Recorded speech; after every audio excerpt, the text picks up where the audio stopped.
I never thought my own father would look me straight in the eye and call me selfish and ungrateful, but that's exactly what happened during what should have been a peaceful Sunday dinner. The argument started when I finally said no to babysitting my golden stepsister Madison's 3 young children for yet another weekend. For months, I'd been providing free childcare every Friday through Sunday, while she gallivanted around town without a care in the world. When I refused to continue being her personal, unpaid nanny, my father delivered an ultimatum that would destroy our relationship forever. He told me I had 24 hours to apologize and get back in line, or he'd cut me off completely. What happened next completely shattered their illusion about who really held the power in this twisted family dynamic. My name is Pauline, and I'm 28 years old.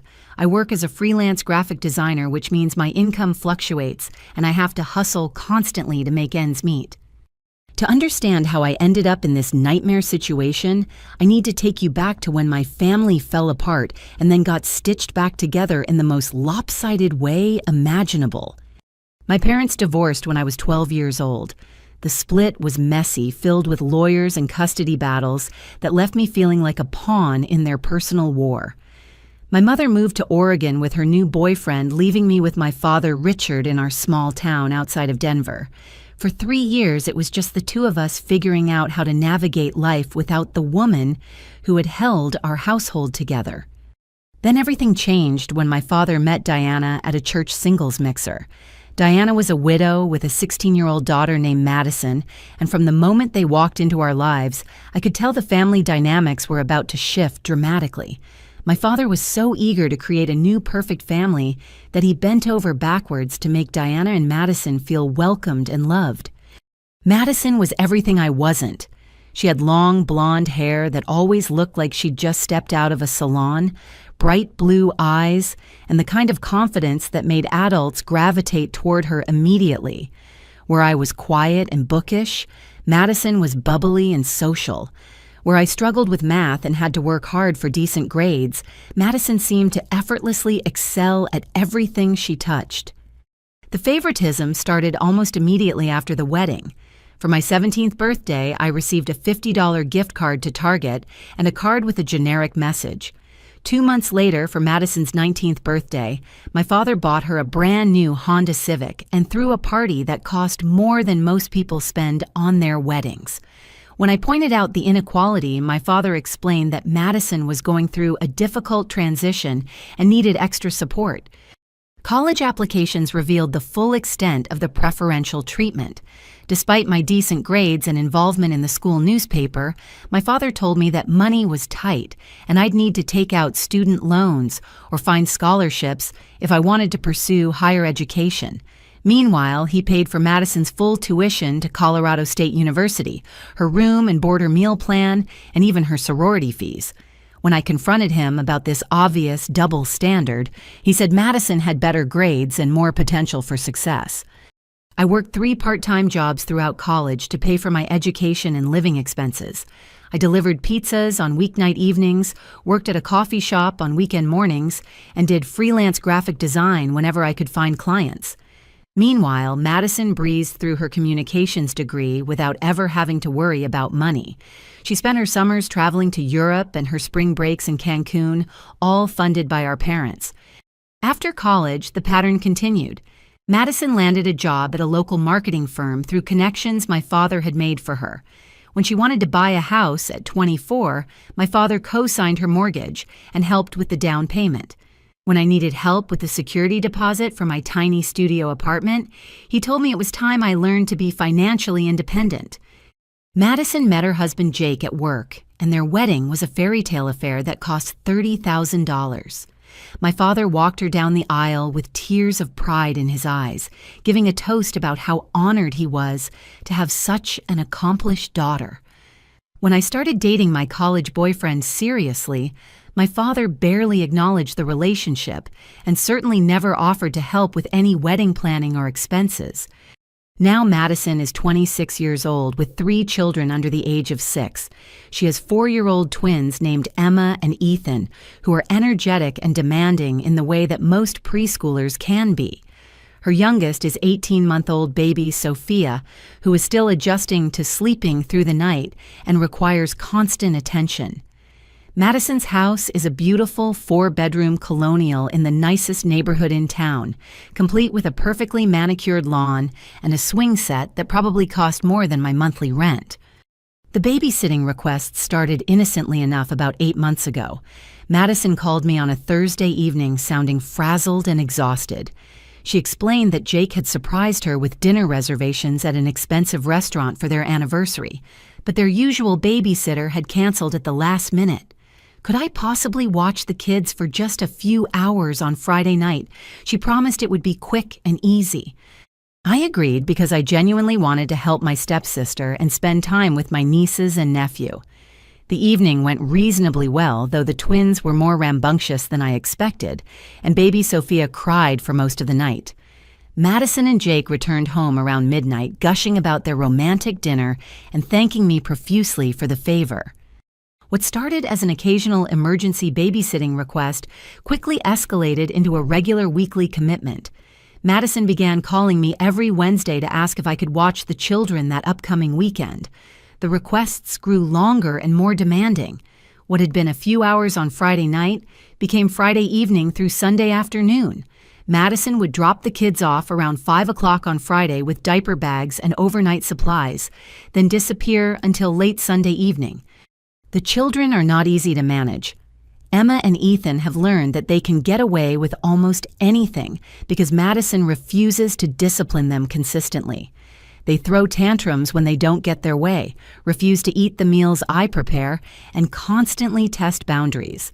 Baby Sophia is still in diapers and requires feeding every few hours, including throughout the night. By Sunday evening, I'm completely exhausted and have accomplished none of my own weekend tasks or personal goals. Madison never offered to pay me for these extensive babysitting services, despite knowing that I struggle financially as a freelance designer. When I hesitantly brought up the topic of compensation a few months ago, she laughed and said that family doesn't charge family for helping out. She reminded me how lucky I was to spend quality time with the children and suggested that the experience would be good practice for when I eventually have kids of my own. The breaking point should have come months ago, but I kept telling myself that family means making sacrifices for each other. I canceled dates, missed social events with friends, and turned down potential work opportunities because I was committed to watching Madison's children every single weekend. My own life started to feel like it was on hold, revolving entirely around my stepsister's needs and schedule. Then last month, I discovered something that made my blood boil with anger and betrayal. I was scrolling through social media when I saw a post from one of Madison's friends thanking her for recommending such a wonderful babysitter. The post included a photo of a woman I'd never met playing with children I didn't recognize. Curious, I clicked through to read the comments and discovered that Madison had been advertising my babysitting services to her social circle, charging $15 per hour per child for my time. Madison had been telling her friends that I was a professional childcare provider who loved working with kids and offered flexible scheduling. She was pocketing between $45 and $60 per hour, while I provided free labor, and she never mentioned that I was her stepsister or that I wasn't actually aware of this business arrangement. When I calculated the math, I realized that Madison had probably made several $100s by essentially renting out my time and energy without my knowledge or consent. After discovering Madison's secret babysitting business, I should have confronted her immediately and put an end to the exploitation. Instead, I convinced myself that maybe there had been some kind of misunderstanding. Perhaps her friends had misinterpreted casual comments about my willingness to help with childcare. I decided to give Madison the benefit of the doubt and continue with our weekend arrangement while paying closer attention to any suspicious behavior. The requests became increasingly unreasonable over the following weeks. What had started as occasional evening babysitting had morphed into full weekend commitments that left me feeling like a live-in nanny. Madison would call me on Thursday evenings with elaborate plans for her upcoming weekend adventures, casually mentioning that she'd need me to watch the kids from Friday evening until Sunday night. These weren't emergency situations or special occasions anymore. Madison was treating me like her personal childcare service for routine activities like shopping trips, spa days, and social gatherings. She would drop off Emma Ethan and baby Sophia with minimal instructions and maximum expectations. The children came with bags full of supplies, but Madison never included enough diapers formula or appropriate clothing for the extended stays. The kids' behavior grew more challenging as they became accustomed to spending entire weekends at my small apartment. Emma and Ethan started referring to my place as their second home and began leaving toys, books, and personal belongings scattered throughout my living space. They expected me to have their favorite snacks available and threw dramatic tantrums when I couldn't provide the specific brands or flavors they preferred. Baby Sophia's sleep schedule was completely disrupted by these frequent overnight stays. She would cry for hours on Friday nights, missing her familiar crib and normal bedtime routine. I spent countless midnight hours pacing around my apartment with a screaming infant trying to soothe her while the twins complained about being kept awake. By Saturday morning, all four of us were exhausted and cranky. Madison never acknowledged the physical and emotional toll these extended babysitting sessions took on me. She would breeze in on Sunday evenings perfectly refreshed from her weekend of relaxation and cheerfully collect her children without asking how things had gone or whether I needed any support. She acted as though I should be grateful for the opportunity to bond with my nieces and nephew, completely ignoring the fact that I was sacrificing my own life for her convenience. My freelance graphic design work began suffering because I couldn't focus on client projects during the weekends when the children were with me.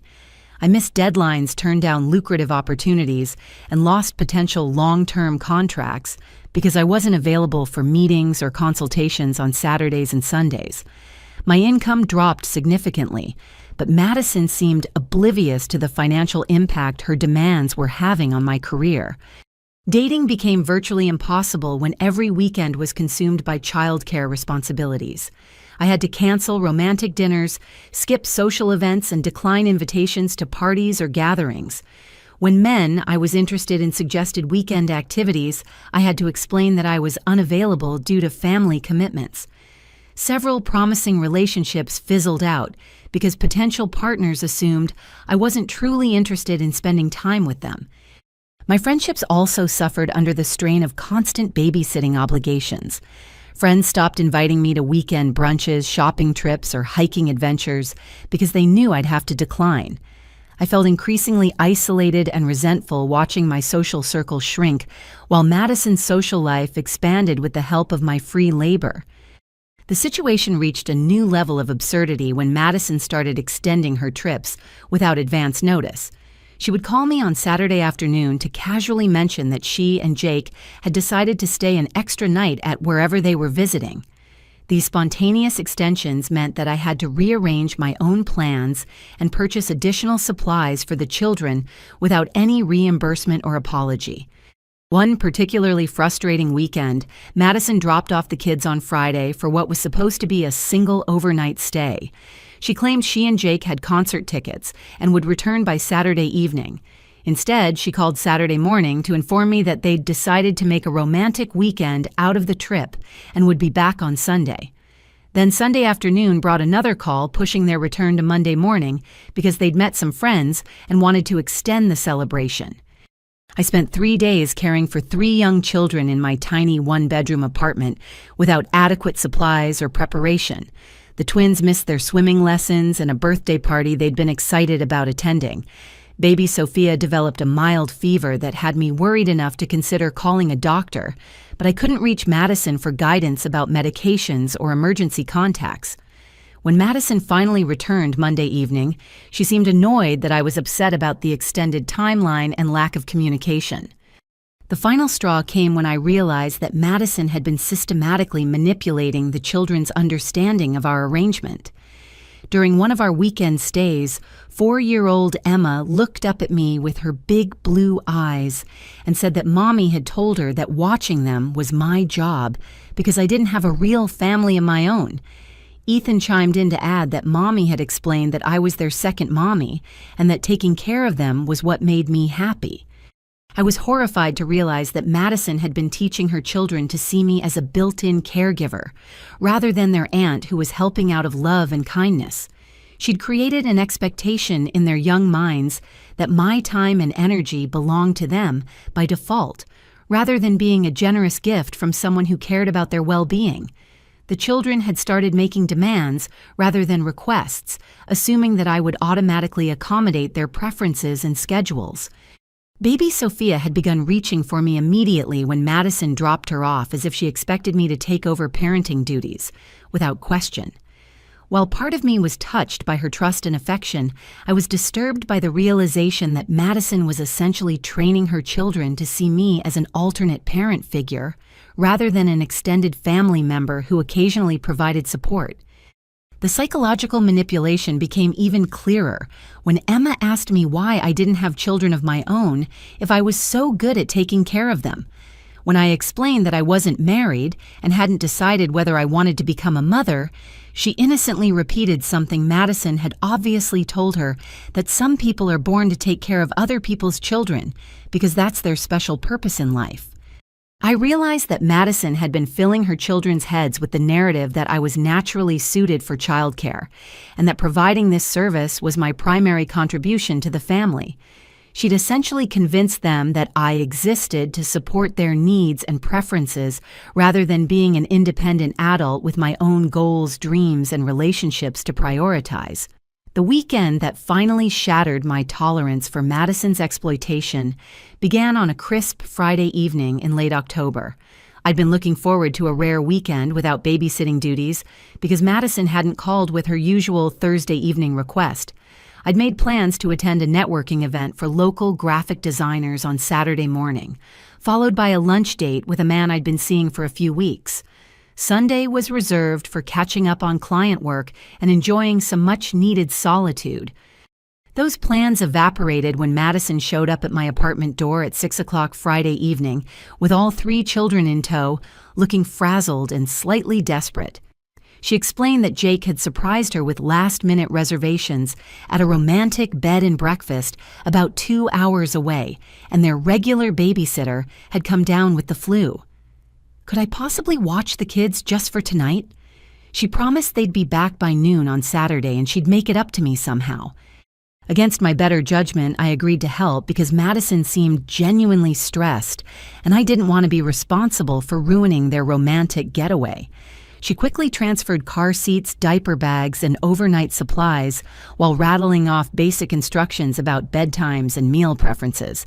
The children seemed excited about their impromptu sleepover, and I convinced myself that one night of babysitting wouldn't derail my weekend plans too dramatically. Madison and Jake drove off in their SUV, waving cheerfully as they headed toward their romantic retreat. I settled in for what I expected to be a relatively calm evening with Emma, Ethan, and baby Sophia. The twins were initially cooperative, playing with toys I'd accumulated during previous visits while I prepared their dinner and got Sophia situated with her bottle and snacks. The problems began around midnight when both twins started complaining of stomach aches. Within an hour, they were taking turns vomiting in my bathroom while running low-grade fevers. Baby Sophia seemed to be developing similar symptoms, becoming fussy and refusing her bottle. I spent the entire night cleaning up messes, taking temperatures, and trying to keep everyone hydrated while they battled what appeared to be a stomach bug. By Saturday morning, all 3 children were sick and miserable. The twins couldn't keep food down, and Sophia was having digestive issues that required constant diaper changes and careful monitoring. I called Madison multiple times throughout the morning, but her phone went straight to voicemail. I left detailed messages explaining the situation and asking for guidance about medications, doctor contacts, and when she planned to return. Madison finally called me back around noon, sounding relaxed and slightly annoyed by my interruption. When I explained that all 3 children had stomach flu and needed their mother's care, she sighed heavily and said she'd try to cut the trip short.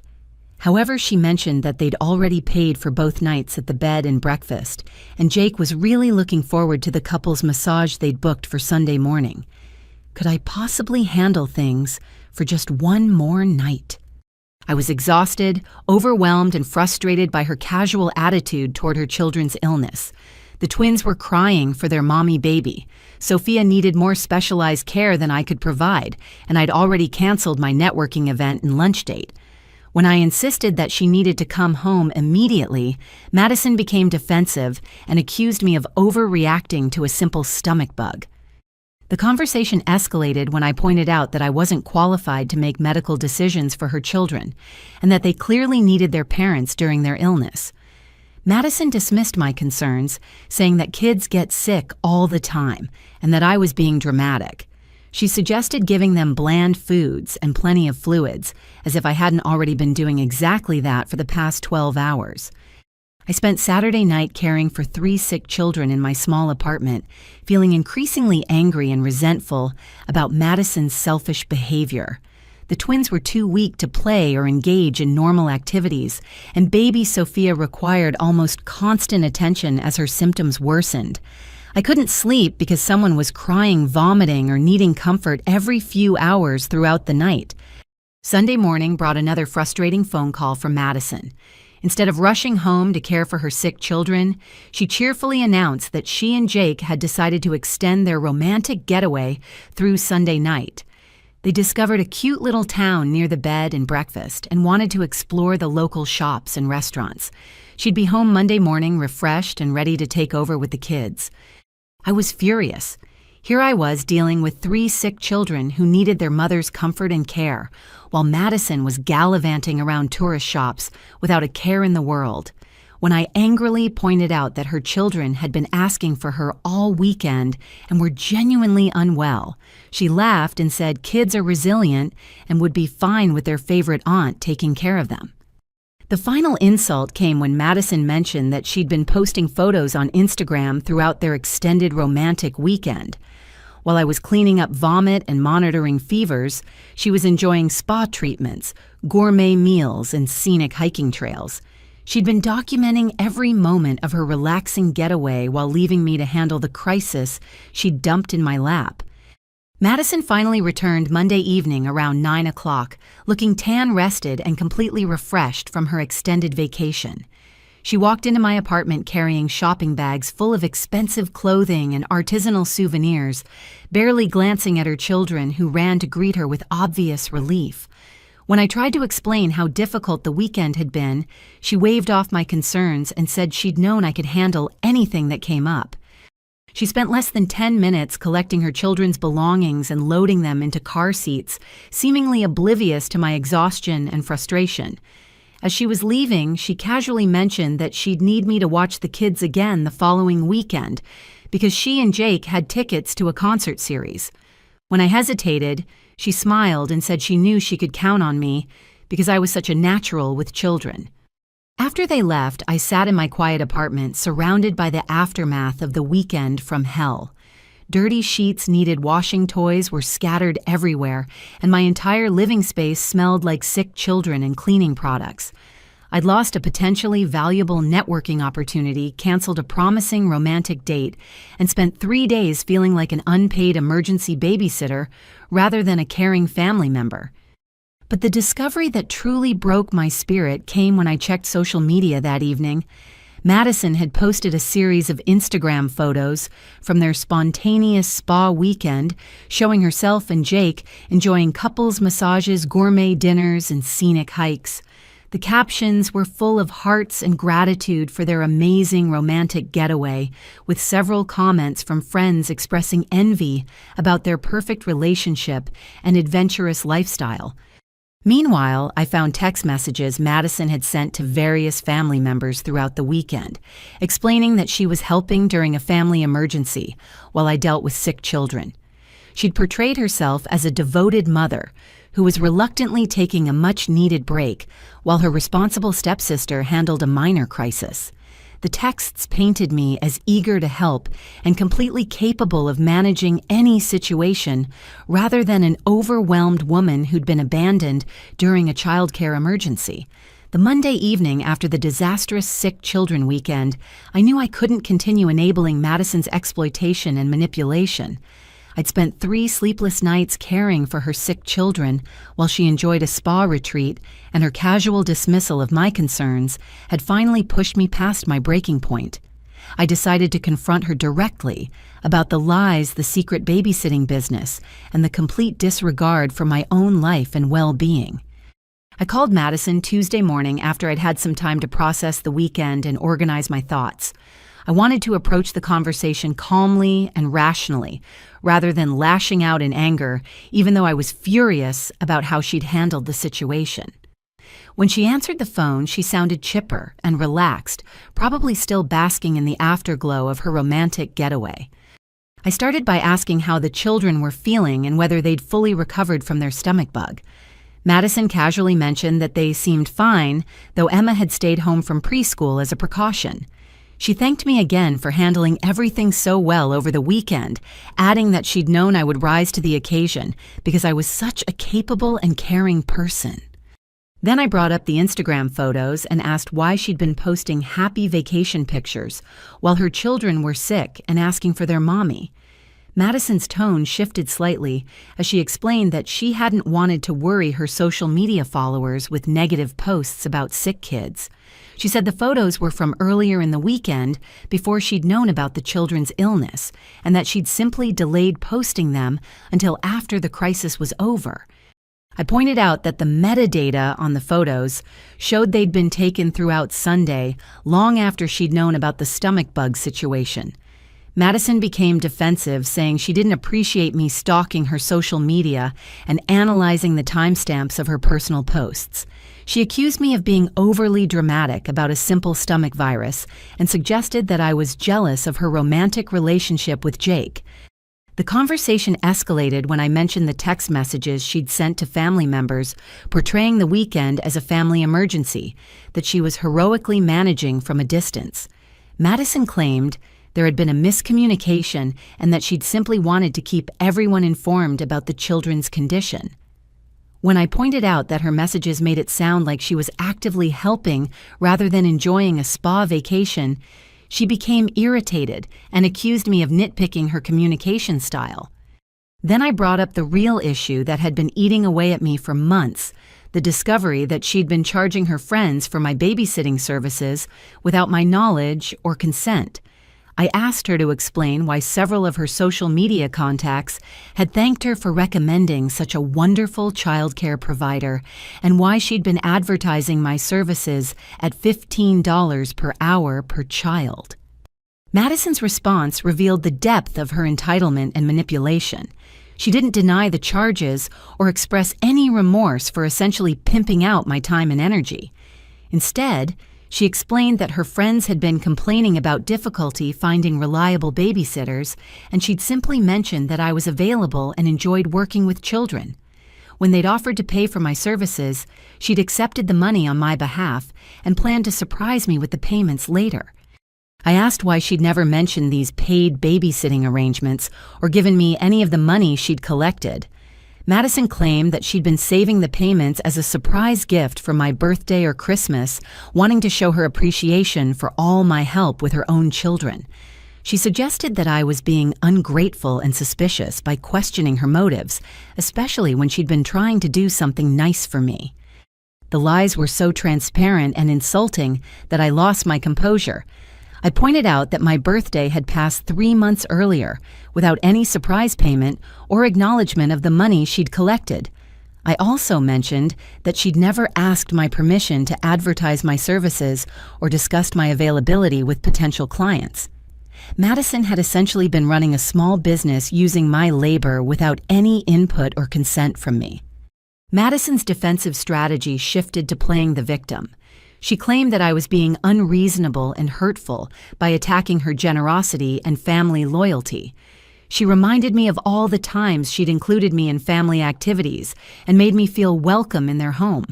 According to her version of events, she'd been trying to help me build a babysitting clientele, while also supporting her friends who needed reliable childcare. When I pointed out that she'd never offered to pay me for watching her own children during my countless weekend commitments, Madison became indignant. She said that family doesn't charge family for acts of love and service. She reminded me that I'd always seemed happy to spend time with Emma, Ethan, and baby Sophia, and that I'd never mentioned wanting financial compensation for helping with childcare. I explained that there's a significant difference between occasionally helping family members and being expected to provide free professional services every single weekend. Madison had turned me into her personal unpaid nanny while charging others for the same services, creating a system where everyone benefited financially except the person actually doing the work. The conversation reached its climax when Madison accused me of being jealous of her happy family life and successful marriage. She suggested that I was looking for reasons to criticize her because I was bitter about being single and childless at 28. According to Madison, I should be grateful for the opportunity to spend time with children and gain experience that would help me in my own future relationships. This accusation was particularly painful because it revealed how little Madison understood or respected my life choices. I'd been prioritizing my career and personal growth rather than rushing into marriage and motherhood, but she viewed my independence as a character flaw that needed to be fixed through involuntary childcare experience. I firmly told Madison that I would no longer be available for weekend babysitting duties, effective immediately. I explained that I needed to focus on my own career and relationships rather than providing free childcare services that were preventing me from building the life I wanted. Madison could find paid babysitters or adjust her social calendar to accommodate her responsibilities as a mother. Madison's reaction was swift and dramatic. She accused me of abandoning her children when they needed family support the most. She claimed that I was being selfish and ungrateful after everything she and Jake had done to welcome me into their family.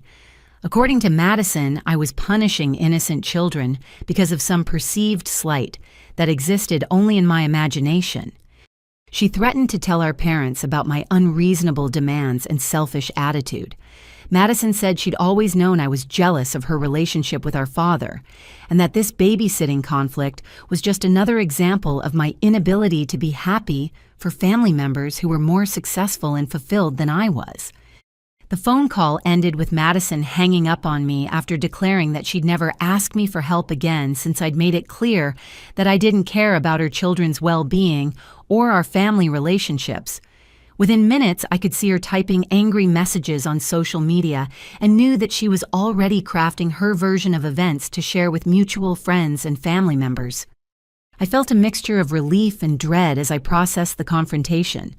Relief because I'd finally stood up for myself and set clear boundaries about the exploitation that had been consuming my life for months. Dread because I knew Madison would retaliate by painting me as the villain in this story, and that our family dynamics were about to become significantly more complicated and painful. Less than an hour after my confrontation with Madison ended, my phone rang with a call that would change everything. My father's name appeared on the screen, and I could tell from his tone before he even spoke that Madison had already reached him with her version of the events.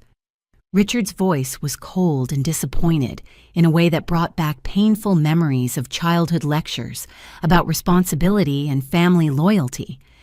He didn't waste time with pleasantries or ask for my side of the story. Instead, he launched immediately into a speech about how ashamed and disgusted he was by my behavior toward Madison and the children. According to the story he'd been told, I had cruelly abandoned 3 sick children during a family emergency, and then attacked their mother with unreasonable demands and accusations when she returned from helping with the crisis. I tried to interrupt and explain what had actually happened over the weekend, but Richard cut me off with an irritated sigh. He said he didn't want to hear excuses or justifications for what he considered inexcusable behavior toward innocent children who loved and trusted me.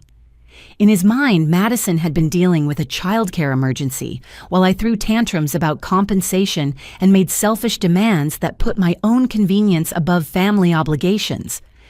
The conversation grew more heated as Richard explained his perspective on family relationships and mutual support. He reminded me that Madison had always been welcoming and generous, including me in holiday celebrations, and treating me like a real sister rather than just a stepsister. According to him, I was being ungrateful and petty by refusing to help during times of need, especially when Madison had never asked for anything unreasonable or taken advantage of my willingness to assist. When I mentioned the money Madison had been collecting by charging her friends for my babysitting services, Richard dismissed it as a misunderstanding that I was blowing out of proportion. He suggested that Madison had probably been planning to share those payments with me eventually, and that I was being paranoid and suspicious by assuming malicious intent. Family members should give each other the benefit of the doubt, rather than looking for reasons to feel victimized or exploited. I explained that I'd been providing free childcare every single weekend for months, while Madison enjoyed an active social life funded by my unpaid labor. Richard's response revealed just how skewed his perception of the situation had become. He said that spending time with nieces and nephews was a privilege, not a burden, and that most people would be honored to play such an important role in children's lives.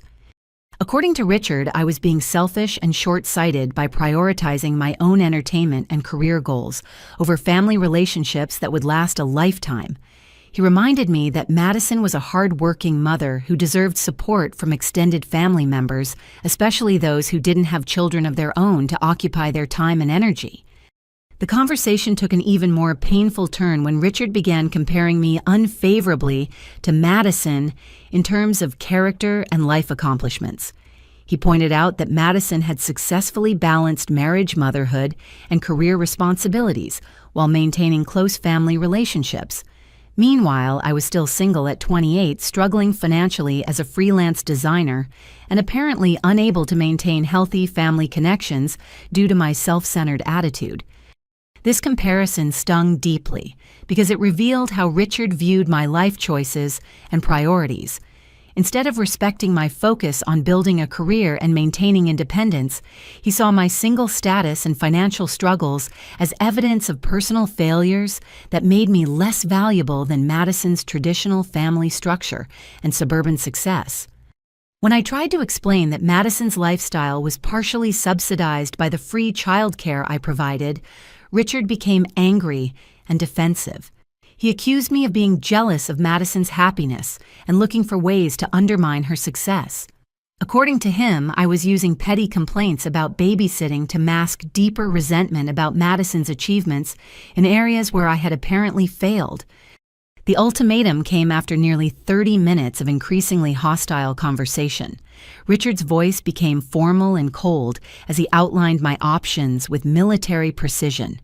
I had exactly 24 hours to call Madison, offer a sincere apology for my unreasonable behavior, and commit to resuming my regular childcare assistance whenever she needed support with the children.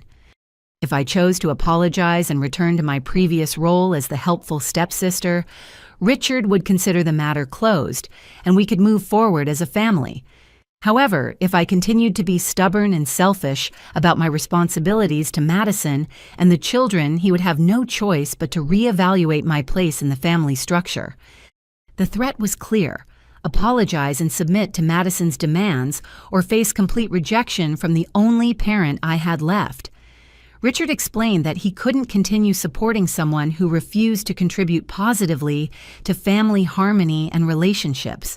He'd raised me to be a caring and generous person, and my recent behavior suggested that I'd lost sight of those values in favor of selfish pursuits. When I asked what he meant by reevaluating my place in the family, Richard became even more specific about the consequences of defying his ultimatum. He would cut off all financial support, including the occasional help with car repairs or medical expenses that had provided a small safety net during my freelance career struggles. More importantly, he would stop considering me a daughter and family member, effectively disowning me for refusing to fulfill my obligations to Madison and her children. The conversation ended with Richard explaining that he'd built a beautiful blended family with Diana and Madison, and he wouldn't allow me to destroy that harmony with petty complaints and unreasonable demands. I had until the same time tomorrow evening to make my decision and call him with my choice. He hoped I would come to my senses and remember the values he'd tried to instill in me throughout my childhood. After hanging up, I sat in stunned silence trying to process what had just happened. My father had essentially given me an ultimatum to continue being exploited by Madison or lose my family entirely. He dismissed my legitimate concerns about being taken advantage of and instead painted me as a jealous troublemaker who was attacking an innocent mother and her children. But the most devastating revelation came buried in Richard's angry lecture about family finances and support. Almost as an afterthought, he mentioned that I shouldn't expect the same level of financial assistance that Madison received, because their situations were different and Madison had greater responsibilities as a mother and wife. When I pressed him to explain what he meant, Richard revealed information that shattered my understanding of the family financial dynamics. For the past 3 years, he'd been secretly paying Madison's mortgage payments because Jake's income wasn't sufficient to cover their housing costs. He'd also been making her car payments and providing monthly allowances to help with childcare and household expenses. While I'd been struggling to pay off student loans and build my freelance business without any family support, Richard had been subsidizing Madison's entire lifestyle to the tune of several $1,000s per month. The beautiful house, the new cars, the frequent date nights and weekend getaways had all been funded through secret financial support that I'd never known existed. Richard justified this disparity by explaining that Madison had children to support and deserved help maintaining stability for her family. Meanwhile, I was a single adult who should be capable of supporting myself without ongoing parental assistance. The irony was lost on him that Madison's ability to maintain her perfect lifestyle was partially dependent on both his secret financial support and my unpaid childcare services. The revelation explained so much about the family dynamics I'd never understood. Madison's confidence and entitlement made sense when I realized she'd never actually experienced financial stress or independence. Her casual attitude toward my time and energy was easier to understand when I knew she'd been receiving thousands of dollars in family support, while I'd been told to figure things out on my own. I realized that Richard's ultimatum wasn't really about family harmony or children's well-being. It was about protecting an elaborate system of favoritism and financial support that kept Madison's perfect life afloat, while positioning me as the free labor that made their arrangement possible. My refusal to continue providing unpaid childcare threatened to expose just how much assistance Madison required to maintain her facade of success and independence. The 24 hours Richard had given me to decide my fate felt both endless and impossibly short. I spent Tuesday night and most of Wednesday alternating between anger, grief, and a strange sense of relief that the family dynamics I'd struggled with for years were finally being exposed in their full, ugly truth. By Wednesday afternoon, I knew what I had to do, even though it would cost me the only parent I had left. I'd spent my entire adult life trying to earn Richard's approval and acceptance, constantly hoping that if I just worked harder or needed less or caused fewer problems, he might start treating me with the same love and respect he automatically gave Madison. The ultimatum forced me to confront the painful reality that his love had always been conditional, based on my willingness to serve his golden child, rather than any inherent value I possessed as his daughter. Making the decision to cut contact wasn't really about choosing between my own well-being and family relationships. It was about finally accepting that I'd never actually had the family relationships I'd been desperately trying to preserve. Richard had made it clear that my role in his life was to support Madison's needs and preferences, not to exist as an independent person with my own goals and boundaries. Wednesday evening, exactly 24 hours after Richard's ultimatum, I called him back with my answer. When he picked up the phone, his voice carried a tone of expectant satisfaction, as if he already knew I'd chosen to apologize and submit to his demands. He probably assumed that the threat of losing my family would be enough to bring me back in line with his expectations. Instead, I told him that I wouldn't be apologizing to Madison or resuming unpaid babysitting duties. I explained that I'd finally understood the true nature of our family relationships and that I couldn't continue participating in a system where my value was determined solely by my willingness to serve others without expecting respect or consideration in return. Richard's reaction was swift and brutal. He told me that I was making the biggest mistake of my life by choosing selfishness over family loyalty. According to him, I would regret this decision for the rest of my life when I realized how much I'd given up for petty complaints about helping with childcare. He predicted that I'd end up alone and bitter, having destroyed relationships with people who truly cared about me because of my inability to think about anyone other than myself. I let him finish his speech about my character flaws and poor judgment before calmly explaining that I was prepared to accept the consequences of setting healthy boundaries. I told him that losing relationships built on exploitation and conditional love wasn't actually a loss at all, but rather an opportunity to build authentic connections with people who valued me as a complete person. The conversation ended with Richard officially disowning me as his daughter and warning me not to contact him or Madison again unless I was ready to apologize and make amends for my selfish behavior. He said he'd informed Diana and the rest of the extended family about my choice to abandon my responsibilities and that I shouldn't expect anyone to support my decision to prioritize my own interests over family harmony. After hanging up, I immediately began taking practical steps to protect myself from further manipulation and harassment. I changed my phone number and blocked Richard, Madison, and Jake on all social media platforms. I didn't want to give them opportunities to continue pressuring me or attempting to guilt me into returning to their exploitative arrangement. Finding a new apartment became my top priority because I knew Madison had keys to my current place and wouldn't hesitate to use them for surprise visits or dramatic confrontations. I'd been saving money for months with the goal of upgrading my living situation, and this crisis provided the motivation I needed to actually make the move across town to a larger space in a different neighborhood. The new apartment was a one-bedroom unit in a complex that offered better security and amenities than my previous studio. More importantly, it represented a fresh start in a location where Madison couldn't just show up unannounced with her children and expect me to provide emergency babysitting services. The distance felt symbolic as well as practical, creating physical space that matched the emotional boundaries I was finally learning to maintain. I threw myself into my graphic design work with an intensity I hadn't felt in months. Without weekend babysitting obligations consuming my time and energy, I was able to take on additional projects and focus on building relationships with higher-paying clients. The increased income helped offset any financial support I'd been receiving from Richard, though I quickly realized that his assistance had been more psychological than practical. Starting therapy felt like a crucial step in processing the years of emotional manipulation and favoritism I'd endured.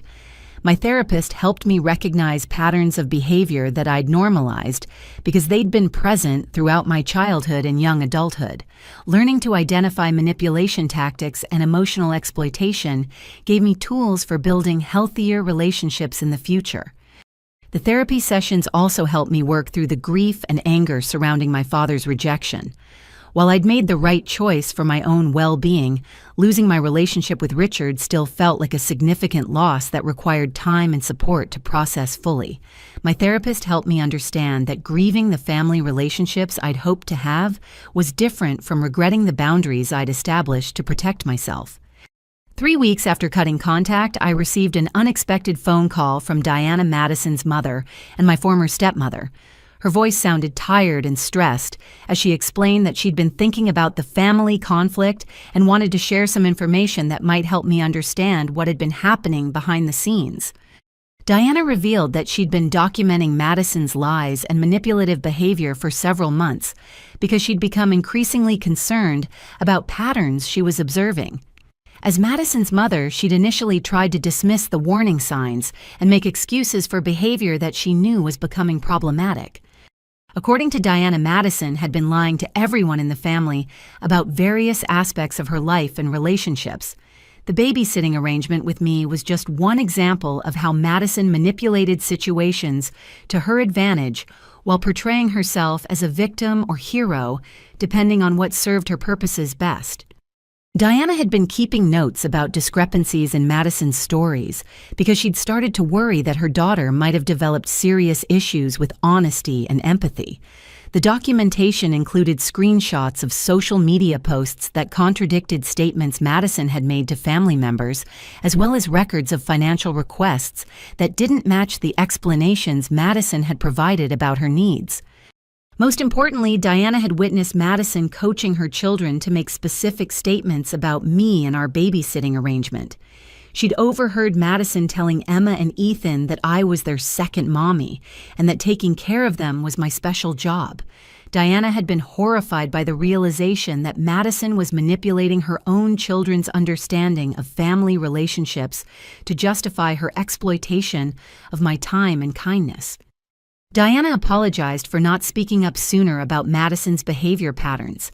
She explained that she'd been afraid of causing family conflict and had hoped that Madison would recognize her mistakes and change her approach to relationships. However, watching the situation escalate to the point where I felt forced to cut contact with the family had convinced Diana that her silence had been enabling harmful behavior rather than protecting family harmony. The months following my decision to cut contact with my father and Madison became a period of remarkable personal and professional growth. Without the constant drain of weekend babysitting obligations and family drama, I discovered energy and motivation that I'd forgotten I possessed. My graphic design business began thriving in ways I hadn't thought possible when my schedule was dominated by unpaid childcare duties. The first major breakthrough came when I was finally able to attend networking events and industry conferences on weekends. These professional gatherings had been completely inaccessible when I was committed to watching Madison's children every Friday through Sunday. Now I could build relationships with potential clients, learn about new design trends, and establish myself within the local creative community. One particularly valuable networking event led to a connection with Sarah, the marketing director for a growing tech startup downtown. We struck up a conversation about brand identity design, and she mentioned that her company was looking for a freelancer who could help develop their visual marketing materials. What started as a casual conversation evolved into a long-term contract that significantly increased my monthly income. The financial stability from consistent freelance work allowed me to invest in better equipment and software for my design business. I purchased a high-end computer system, professional design software subscriptions, and a larger monitor that made detailed work much more efficient. These improvements enhanced the quality of my output and enabled me to take on more complex projects that commanded higher rates. My social life experienced an equally dramatic transformation once I was available for weekend activities again. Friends who had stopped inviting me to events because of my constant babysitting commitments began including me in their plans. I rediscovered the joy of spontaneous dinner plans, hiking trips, and social gatherings that didn't require weeks of advance planning around Madison's schedule. Through one of these renewed friendships, I met Marcus at a community art fair where I was displaying some of my design work. He was there with his students from the elementary school where he taught 4th grade, and I was immediately drawn to his patient and enthusiastic interaction with the children. Unlike Madison's entitled and demanding kids, these students were respectful and curious about the creative process. Marcus and I started talking about art education and the importance of exposing children to creative thinking and problem-solving skills. His passion for teaching and genuine care for his students' development impressed me deeply. Here was someone who had chosen to work with children because he loved helping them learn and grow, not because he wanted to exploit free labor from family members. Our first official date was a Saturday afternoon visit to the Denver Art Museum, followed by dinner at a small restaurant downtown. I'd forgotten how wonderful it felt to spend a weekend evening focused on getting to know someone new rather than cleaning up after someone else's children. Marcus was interested in my design work, my goals for the future, and my thoughts on various topics that had nothing to do with childcare or family obligations. The relationship developed naturally over several months as we discovered shared interests in hiking, cooking, and exploring local arts and culture events. Marcus respected my independence and career ambitions rather than viewing them as obstacles to overcome or character flaws that needed correction. He supported my decision to prioritize professional growth and personal boundaries, understanding that these choices reflected strength rather than selfishness. More importantly, Marcus had healthy relationships with his own family members that served as examples of how relatives could support each other without exploitation or manipulation. His parents treated him and his siblings as independent adults with different strengths and challenges, offering help when requested, but not demanding specific forms of service or submission in return. The contrast between Marcus's family dynamics and the toxic relationships I'd escaped became even more apparent during holiday celebrations. His family gatherings involved genuine mutual support and respect, with everyone contributing according to their abilities and availability. No one was designated as the default caregiver or expected to sacrifice their own goals to serve others' convenience. My therapy sessions during this period focused on recognizing and celebrating the positive changes in my life, while continuing to process the grief and anger from my family relationships. My therapist helped me understand that building a healthy life after leaving toxic relationships requires both practical changes and emotional healing that takes time to develop fully. One of the most significant realizations from therapy was understanding how much my self-worth had been tied to my willingness to serve others, even when that service came at great personal cost. Learning to value my own time, energy, and goals as much as I valued other people's needs was a fundamental shift that affected every aspect of my decision-making and relationship building. The professional growth continued as my reputation in the local design community expanded through word-of-mouth referrals and successful project completions. I began getting calls from potential clients who had seen my work for other businesses and wanted similar brand development services. The referral network that developed organically felt much more sustainable and authentic than trying to build a career around other people's schedules and demands. By the end of my first year without family babysitting obligations, my income had nearly doubled compared to the previous year when weekends were consumed by unpaid childcare. The financial independence gave me confidence and security that I'd never experienced before, proving that my decision to prioritize my own career had been both personally and practically beneficial. The relationship with Marcus deepened as we supported each other through various challenges and celebrated each other's successes. He understood my commitment to maintaining independence and building my career, while I appreciated his dedication to his students and his teaching profession. We built a partnership based on mutual respect and shared values rather than dependency or obligation. 8 months after cutting contact with my family, I realized that I hadn't missed the constant drama and manipulation that had previously consumed so much of my emotional energy. The peace and stability of my new life felt like a luxury I'd never known I was missing until I finally experienced it consistently.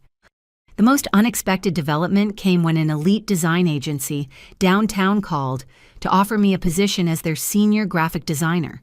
The opportunity had emerged through networking connections I'd built during weekend industry events, and the timing was perfect because I was no longer tied down by family obligations that would have made their schedule requirements impossible to meet. 6 months after I'd cut all contact with my father in Madison, I was settling into my new routine and feeling genuinely happy with the life I'd built. My design business was thriving. My relationship with Marcus was growing stronger, and I'd established a circle of friends who respected my boundaries and appreciated my friendship. The peace and stability felt like a gift I'd given myself by choosing self-respect over toxic family relationships. That tranquility was interrupted on a Tuesday evening in April when Diana called me from a number I didn't recognize. Her voice sounded strained and exhausted as she apologized for contacting me, despite knowing I'd requested no communication with family members. She explained that she was calling because the family situation had deteriorated dramatically, and she thought I deserved to know what was happening. According to Diana, Madison's marriage to Jake was falling apart in spectacular fashion. The crisis had begun when Jake discovered discrepancies in their family finances that led him to investigate Madison's spending habits and financial management more thoroughly. What he found was a pattern of lies, manipulation, and financial irresponsibility that had been hidden beneath Madison's carefully maintained facade of domestic success. The first red flag had emerged when Jake realized that Madison had been spending money designated for utility bills and mortgage payments on shopping trips and spa treatments. Bills were going unpaid while Madison continued her lifestyle of frequent retail therapy and expensive self-care services. When Jake confronted her about the missing money, Madison initially claimed there had been banking errors and misunderstandings about their account balances. However, Jake's deeper investigation revealed that Madison had been systematically deceiving him about their financial obligations and spending priorities. She'd been opening credit cards in both of their names without his knowledge, running up significant debt to fund her lifestyle, while telling him their finances were stable and well managed. The situation escalated when Jake discovered that Madison had been forging his signature on checks and financial documents. She'd been accessing his business accounts to transfer money for her personal use, essentially stealing from the construction company where Jake worked as a project manager. The theft had been disguised as legitimate business expenses, but Jake's employer had started asking questions about unusual transactions that didn't match any actual business activities. Diana explained that Madison's financial crimes had put Jake's career in jeopardy because his employer was considering whether to press charges for the missing funds. Jake was facing the possibility of losing his job and potentially facing criminal prosecution for theft he hadn't actually committed but couldn't easily prove he hadn't authorized. The marriage crisis was compounded by Jake's discovery of Madison's lies about the babysitting arrangements with me. When he'd asked Madison how they could afford frequent date nights and weekend getaways without childcare expenses, she'd told him that I volunteered my time out of love for the family and didn't want payment for helping with the children. Jake had only recently learned about Madison charging her friends for my babysitting services, while telling him I provided free childcare out of family loyalty. He was horrified to realize that his wife had been profiting from my labor while lying to him about the financial arrangements and my willingness to provide unpaid services. The revelation about my unpaid weekend babysitting duties had led Jake to calculate exactly how much Madison's lifestyle had been subsidized by my free labor.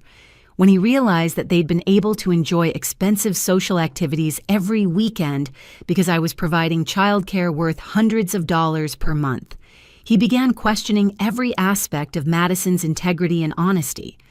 Diana revealed that Jake was now threatening divorce and seeking full custody of Emma, Ethan, and baby Sophia. He'd consulted with lawyers about protecting his assets and removing Madison's access to his financial accounts. The legal proceedings were moving quickly because Jake's attorney had advised him to act decisively to minimize his liability for Madison's financial crimes. The impact on Richard had been devastating, as Diana described it. My father was scrambling to manage multiple crises while trying to maintain his own business obligations. Madison's theft from Jake's employer had created liability issues that potentially affected Richard's financial guarantees and co-signing arrangements for Madison's various accounts and loans. More troubling was Diana's revelation that Madison had been forging Richard's signature on checks from his business account as well. The theft had been ongoing for months, with Madison taking money intended for business expenses and using it to fund her shopping and entertainment habits. Richard's accountant had discovered the missing funds during a routine audit, creating potential legal and tax complications that threatened his business's stability. Diana explained that Richard was facing demands from his business partners to explain the missing money and demonstrate that he hadn't been stealing from the company himself. The situation was complicated by the fact that Madison had been careful to forge his signature accurately and had accessed accounts through legitimate channels, making it difficult to prove that Richard hadn't authorized the transactions. The financial pressure was compounded by Richard's ongoing secret support of Madison's lifestyle, which Diana was only now learning had been much more extensive than she'd realized. The monthly mortgage payments, car loans, and household allowances that Richard had been providing to Madison totaled several $1,000s per month, representing a significant drain on his resources that had been hidden from Diana throughout their marriage. Without my free weekend childcare services, Madison had been forced to hire professional babysitters to maintain her social schedule. The cost of paid childcare had created additional financial strain that made Madison's budget shortfalls more apparent and urgent.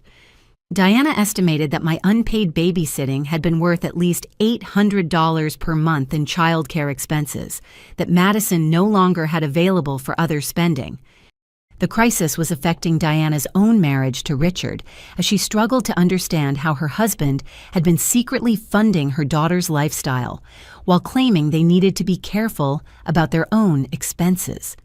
She was questioning whether Richard's favoritism toward Madison had been influencing financial decisions that affected their shared future security and retirement planning. Diana admitted that she was considering separation from Richard because she couldn't trust his judgment about money and family relationships. The revelation that he'd been enabling Madison's irresponsible behavior while refusing to help me with basic needs like student loans had created resentment and disappointment that was damaging their marriage. Most painfully for Diana, she was watching her grandchildren suffer as their parents' marriage disintegrated around them. Emma and Ethan were confused and upset by the constant fighting and tension in their household. Baby Sophia was showing signs of stress from the unstable environment and lack of consistent caregiving routines. Diana's phone call ended with her expressing regret about not supporting me when I'd tried to establish boundaries with Madison months earlier. She realized now that I'd been protecting myself from a situation that was much more toxic and unsustainable than anyone had understood at the time. My decision to cut contact had ultimately been vindicated by events that proved Madison's character and behavior were fundamentally problematic. The weeks following Diana's revelation about the family crisis brought a flood of desperate attempts from my father and Madison to rebuild contact with me. The approaches were manipulative and transparent, alternating between fake remorse and angry accusations as they realized that their carefully constructed system of favoritism and exploitation was collapsing without my unpaid labor and silent acceptance of their treatment. Richard began leaving voicemails on my new phone number, which he'd apparently obtained through persistent detective work or mutual acquaintances. His messages started with formal apologies about being too harsh during our last conversation, gradually escalating to desperate pleas for forgiveness and assistance. He claimed that he was finally beginning to understand my perspective and wanted the opportunity to make amends for his mistakes in judgment. The early voicemails focused on Richard's assertion that families should stick together during difficult times, regardless of past conflicts or misunderstandings. He suggested that the current crisis with Madison proved how much the family needed my stability and level-headed approach to problem solving. According to Richard, I was the responsible one who could help guide everyone through this challenging period if I was willing to set aside my anger and resentment. As the family situation deteriorated further, Richard's messages became more specific about the financial and legal troubles they were facing. He admitted that Madison had made serious mistakes with money and relationships, but argued that abandoning her during her darkest hour would make me no better than the people who had hurt me in the past. He appealed to my sense of compassion and family loyalty, suggesting that true strength meant helping people even when they hadn't earned or deserved that assistance. Madison's attempts at reconciliation were even more dramatic and manipulative. She created new social media accounts under variations of her name to circumvent the blocks I'd established on her main profiles.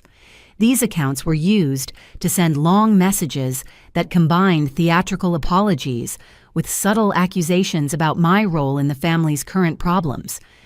Her messages claimed that losing my support and friendship had been a wake-up call that helped her recognize how much she'd taken my kindness for granted. Madison wrote eloquently about missing our relationship and regretting the misunderstandings that had driven us apart. She promised that things would be different if I gave her another chance to prove that she could be the sister I deserved. However, Madison's apologies were undermined by her simultaneous attempts to blame me for abandoning the family during their time of greatest need. She suggested that my decision to cut contact had created additional stress and instability that contributed to her marriage problems and financial difficulties. According to Madison, a truly loving family member would have worked through their grievances instead of walking away when things became challenging. The manipulation tactics became more sophisticated as Madison began using her children as emotional leverage. She sent photos of Emma, Ethan, and baby Sophia, along with messages about how much they miss their Aunt Pauline, and asked when I would come visit again. The children had apparently been coached to draw pictures and write notes expressing their love and confusion about my absence from their lives. One particularly manipulative message included a video of 4-year-old Emma crying and asking why Aunt Pauline didn't love them anymore. Madison's voice could be heard off camera, prompting Emma to say specific phrases about missing me and not understanding why I'd stopped visiting. The emotional manipulation was transparent and cruel, using innocent children's genuine confusion to try to guilt me into resuming contact. Diana served as an unwilling intermediary for many of these reconciliation attempts. Richard and Madison pressured her to call me with updates about family developments and requests for me to reconsider my decision to maintain no contact. Diana was clearly uncomfortable with this role but felt obligated to relay their messages while also trying to respect the boundaries I'd established. Through Diana, I learned that other family members had been recruited to the campaign to bring me back into the fold.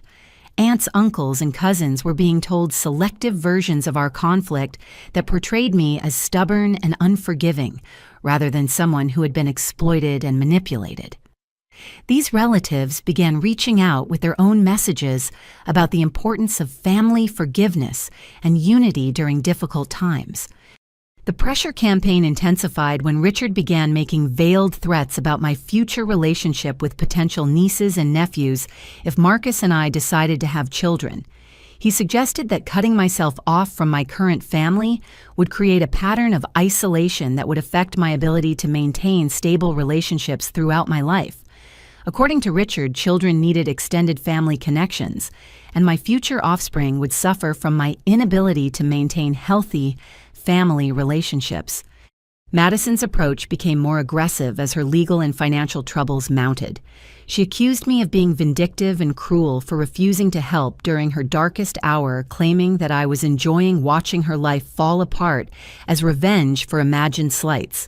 Her messages suggested that I had orchestrated the entire crisis by withdrawing my support at the moment when she needed family assistance most desperately.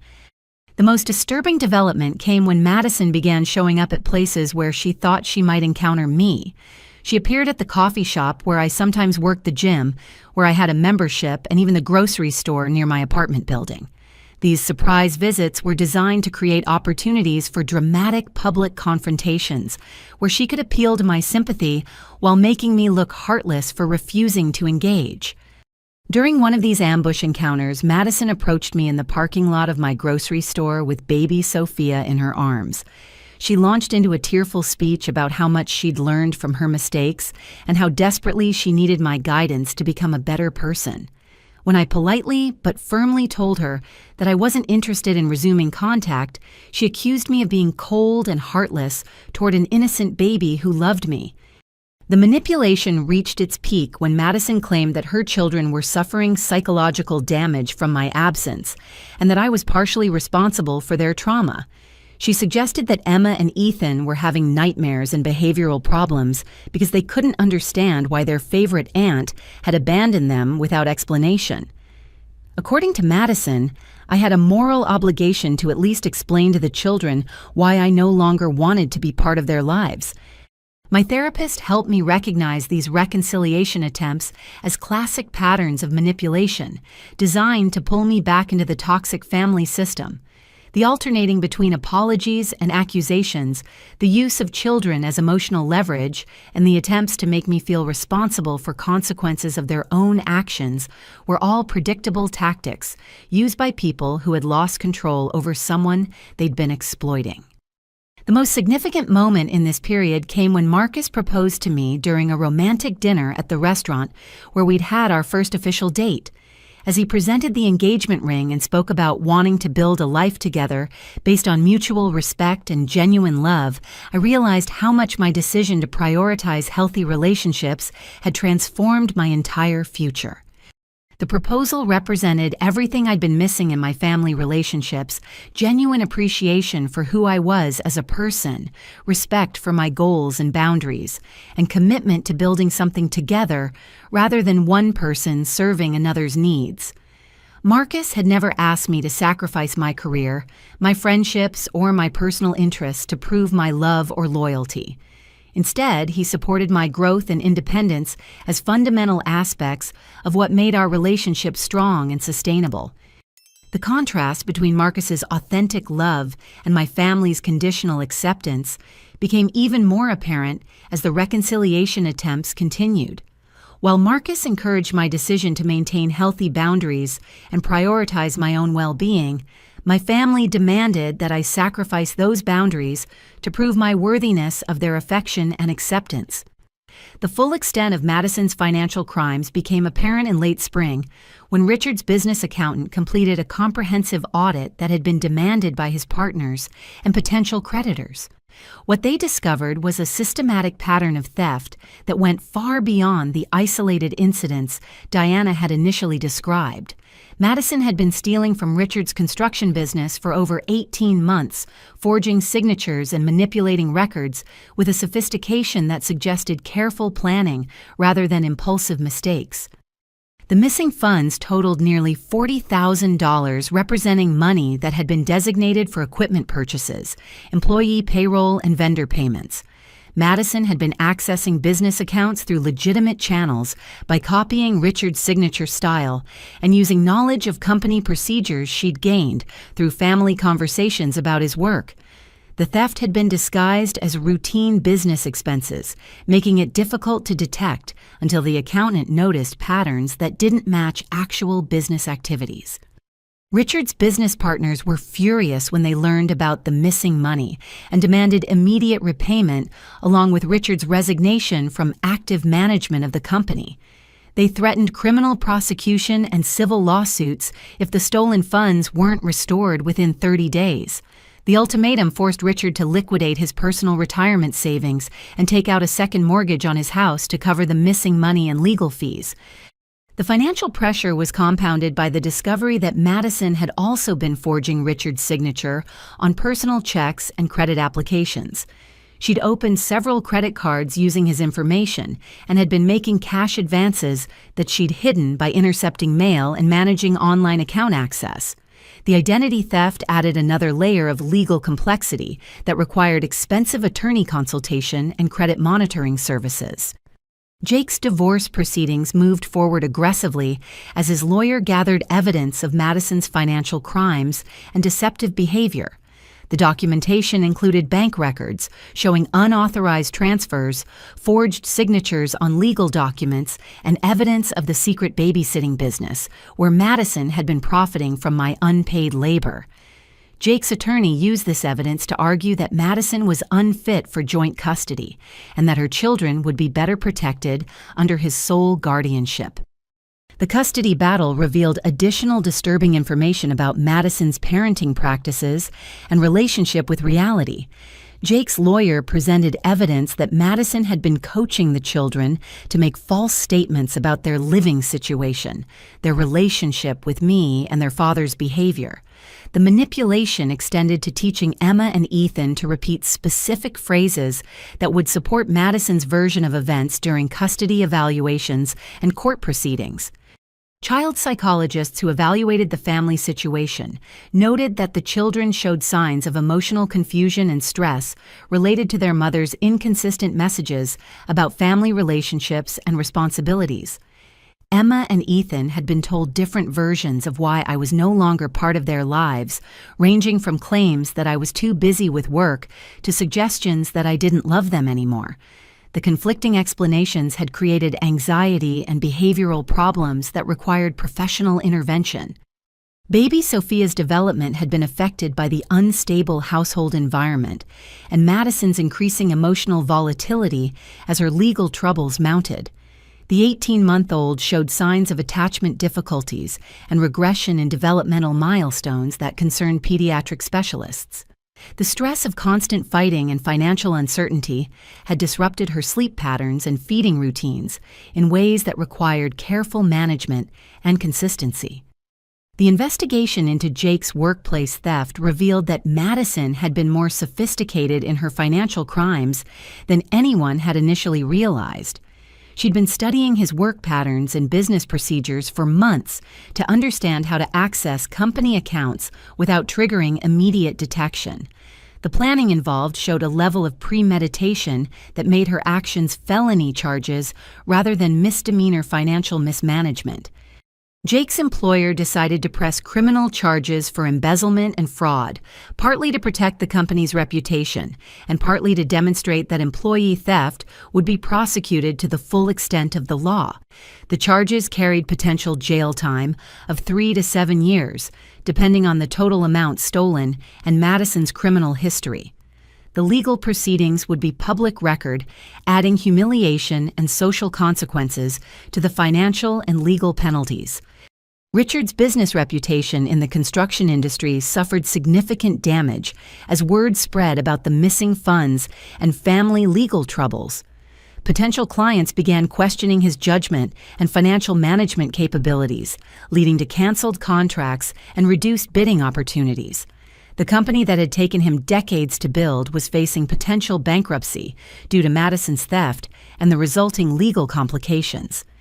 The Internal Revenue Service became involved when discrepancies in business expense reporting were discovered during the audit process.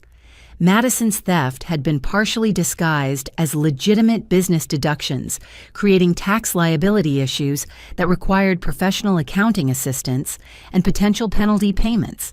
The IRS investigation added federal implications to what had started as family financial mismanagement.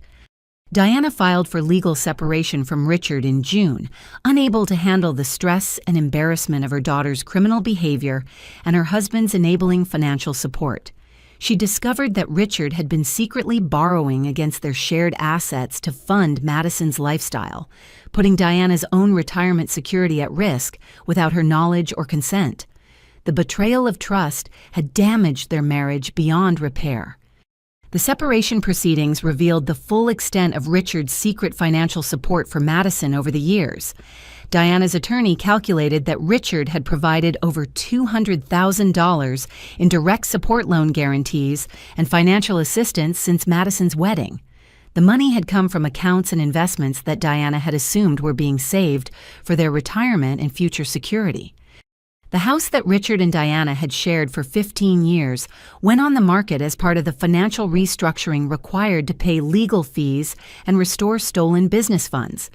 The forced sale meant that Richard would lose most of his remaining equity and would need to find rental housing at age 62 while trying to rebuild his damaged business reputation and depleted savings. Madison's legal troubles escalated when additional victims of her financial manipulation came forward during the criminal investigation. Several of her friends revealed that she'd borrowed money under false pretenses, claiming family emergencies and financial hardships that didn't actually exist. The pattern of deception included forged documents and fabricated stories designed to elicit sympathy and financial assistance from multiple sources. The mounting evidence of systematic fraud and manipulation painted a picture of someone whose relationship with honesty and reality had become seriously distorted. Madison's lawyer advised her to consider a plea bargain that would involve restitution payments and supervised probation, rather than risking a trial that could result in significant prison time. The legal strategy required admitting guilt and accepting responsibility for actions that Madison had been denying and minimizing throughout the investigation. Richard's desperate phone calls to me increased in frequency as his financial and legal situation deteriorated. His voicemails revealed the full scope of the crisis and included specific details about how much money was needed to prevent bankruptcy and criminal prosecution. He begged me to consider providing financial assistance or character testimony that might help mitigate the legal consequences for Madison and preserve what remained of the family's reputation and assets.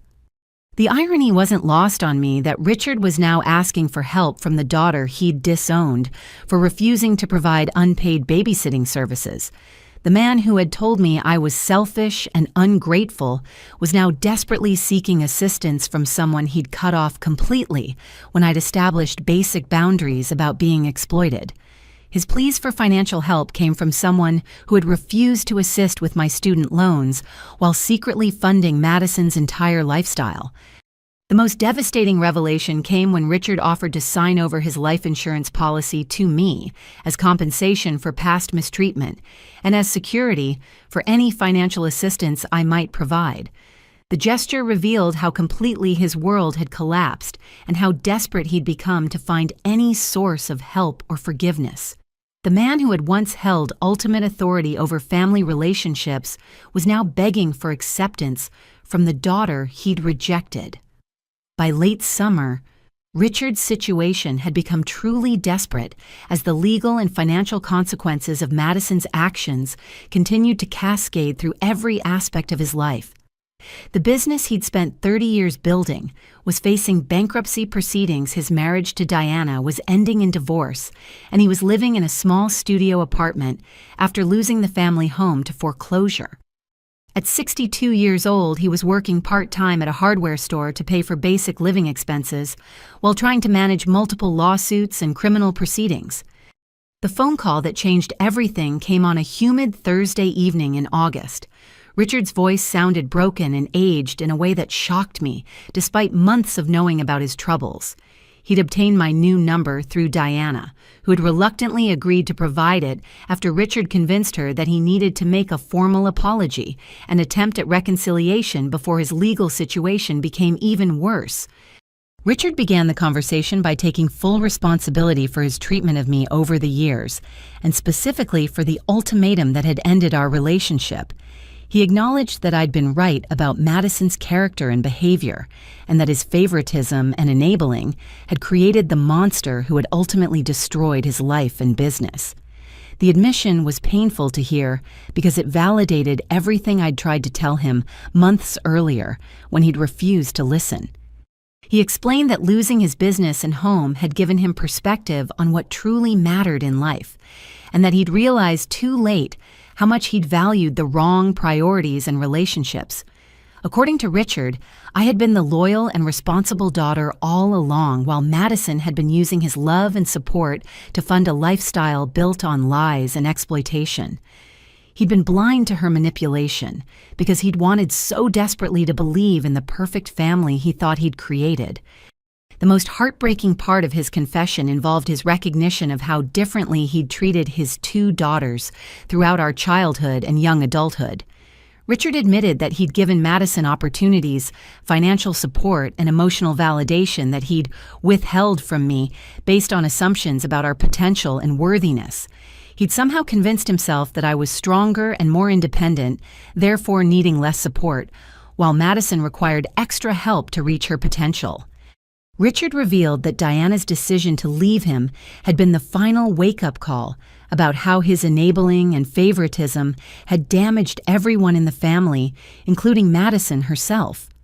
Diana had pointed out that his refusal to let Madison face consequences for her actions had prevented her from developing the character and judgment skills she needed to be a successful adult. His overprotection had actually handicapped Madison, while his neglect had forced me to develop resilience and independence. The conversation took an even more painful turn when Richard described his current living situation and the reality of starting over at his age with no savings damage credit and a criminal record associated with his name through Madison's crimes. He was working 20 hours per week at a hardware store for minimum wage, living in a studio apartment with shared bathroom facilities, and eating most of his meals from dollar store canned goods and instant noodles. His former business partners had pursued every legal avenue to recover their losses, leaving Richard with garnished wages and liens against any future assets he might acquire. The bankruptcy proceedings had eliminated most of his debt, but also destroyed his credit rating and professional reputation in the construction industry. At 62, he was essentially starting his financial life over from zero while dealing with health issues related to stress and poor nutrition. Madison was facing an 18-month prison sentence after accepting a plea bargain that required full restitution to all victims of her financial crimes. The payment schedule would extend for 10 years beyond her release date, meaning that any income she earned would be partially garnished to repay the money she'd stolen. Jake had been awarded sole custody of the children, and Madison would have only supervised visitation rights upon her release from prison. The children were struggling with the loss of their mother and the dramatic change in their living situation, though Jake was providing them with counseling and stability that they'd never experienced during Madison's chaotic parenting. Emma and Ethan were slowly learning to tell the truth about their feelings and experiences instead of repeating coached responses designed to manipulate adults. Baby Sophia was thriving under Jake's consistent care and structured routines. Richard's voice broke as he described visiting the children at Jake's new house across town and seeing how much happier and more secure they seemed without Madison's constant drama and manipulation. Emma had stopped asking when Mommy was coming home and instead talked excitedly about activities with Daddy and their new babysitter, who treated childcare as a professional responsibility rather than an opportunity for exploitation. The reason for Richard's call became clear when he asked if I could find it in my heart to forgive him enough to let him attend my wedding to Marcus, which he'd learned about through Diana's ongoing contact with me. He wanted the opportunity to walk me down the aisle as a gesture of reconciliation and to demonstrate to everyone that he finally recognized my worth and loved me as his daughter. The request was both touching and complicated, given the months of no contact and the pain of his earlier rejection. Richard offered to sign over his life insurance policy to me, regardless of whether I agreed to reconciliation, saying that it was the only asset he had left to offer as compensation for years of mistreatment and favoritism. The policy had a $50,000 benefit that would come to me upon his death, which he hoped would provide some financial security and demonstrate his genuine remorse for past mistakes. He promised to attend therapy and work on understanding the enabling behaviors and favoritism that had created such toxic family dynamics. Richard acknowledged that rebuilding trust would require consistent actions over time rather than words or grand gestures, and that I had every right to maintain boundaries while deciding whether to allow him back into my life gradually. The conversation ended with Richard expressing hope that someday his grandchildren might know me as their aunt, since Jake had indicated willingness to maintain family connections that were healthy and positive for the children's development. Richard wanted the opportunity to tell Emma, Ethan, and Sophia about their wonderful aunt, who had tried to protect them from their mother's manipulation, even though they'd been too young to understand what was happening at the time. After hanging up, I sat with Marcus and processed the complex emotions that Richard's call had stirred up. Part of me felt vindicated that he finally understood the truth about Madison and the family dynamics I'd been trying to explain for years. Another part of me felt sad about the price he'd paid for learning these lessons and the years we'd lost due to his stubborn favoritism and refusal to listen to my perspective. Marcus supported whatever decision I wanted to make about reconciliation, but encouraged me to take time to think through the implications carefully. We discussed the difference between forgiveness and resuming relationship and whether it was possible to have compassion for Richard's situation while still protecting myself from potential future manipulation or disappointment. The most significant factor in my decision-making process was recognizing how much my life had improved since cutting contact with the toxic family dynamics. I was successful, professionally happy in my relationship, and surrounded by people who respected my boundaries and valued my contributions. Allowing Richard back into my life would need to enhance rather than threaten the stability and happiness I'd worked so hard to build. After several weeks of careful consideration and multiple therapy sessions, I decided to meet with Richard under very specific conditions that would protect my emotional well-being while allowing the possibility of gradual reconciliation. The meeting was scheduled to take place at my therapist's office with her present as a neutral mediator who could help facilitate healthy communication and intervene if the conversation became manipulative or harmful. I prepared for the meeting by writing down the specific boundaries and expectations I needed to communicate clearly. These included absolute prohibition on discussing Madison unless I brought up the topic, no requests for financial assistance or favors of any kind, and no guilt trips about family loyalty or obligations. Any future relationship would need to be built slowly through consistent, respectful behavior rather than dramatic gestures or promises. Richard arrived at the therapy office looking older and more worn down than I'd expected, but also more humble and genuine than I'd seen him in years. The expensive clothes and confident demeanor that had characterized his successful businessman persona had been replaced by thrift store clothing and a quieter, more thoughtful way of speaking. The external changes reflected internal shifts that seemed more authentic than his previous approaches to our relationship. The session began with Richard offering a comprehensive apology that demonstrated genuine understanding of how his favoritism and ultimatum had affected me. He didn't make excuses or blame his behavior on stress or misunderstanding, but instead took full responsibility for choosing to prioritize Madison's demands over my legitimate needs and boundaries. The apology felt sincere because it focused on his actions rather than my reactions or feelings. My therapist helped facilitate a conversation about specific incidents and patterns that had damaged our relationship over the years. Richard was able to acknowledge concrete examples of differential treatment between Madison and me, including financial support, emotional validation, and expectations for service, without compensation. He recognized that his enabling had been harmful to Madison as well as unfair to me. I explained to Richard that any future relationship would need to respect my independence and my commitment to my life with Marcus. I wasn't interested in becoming a surrogate daughter who filled the gap left by Madison's absence, nor did I want to be asked to provide advice or assistance with family problems that stemmed from years of enabling behavior. Our relationship would need to be about genuine mutual respect rather than guilt or obligation. Richard agreed to attend individual therapy to work on the controlling and enabling behaviors that had created such destructive family dynamics. He acknowledged that he needed professional help to understand why he'd been drawn to relationships where he could control others through financial support and emotional manipulation. The therapy commitment would be ongoing rather than a short-term fix designed to win back my approval. The conversation about my upcoming wedding to Marcus provided an opportunity to establish clear expectations about Richard's role in my life going forward. I explained that while I was willing to consider allowing him to attend the ceremony, he wouldn't automatically be walking me down the aisle or playing a traditional father role. Those privileges would need to be earned through months of respectful behavior and demonstrated change.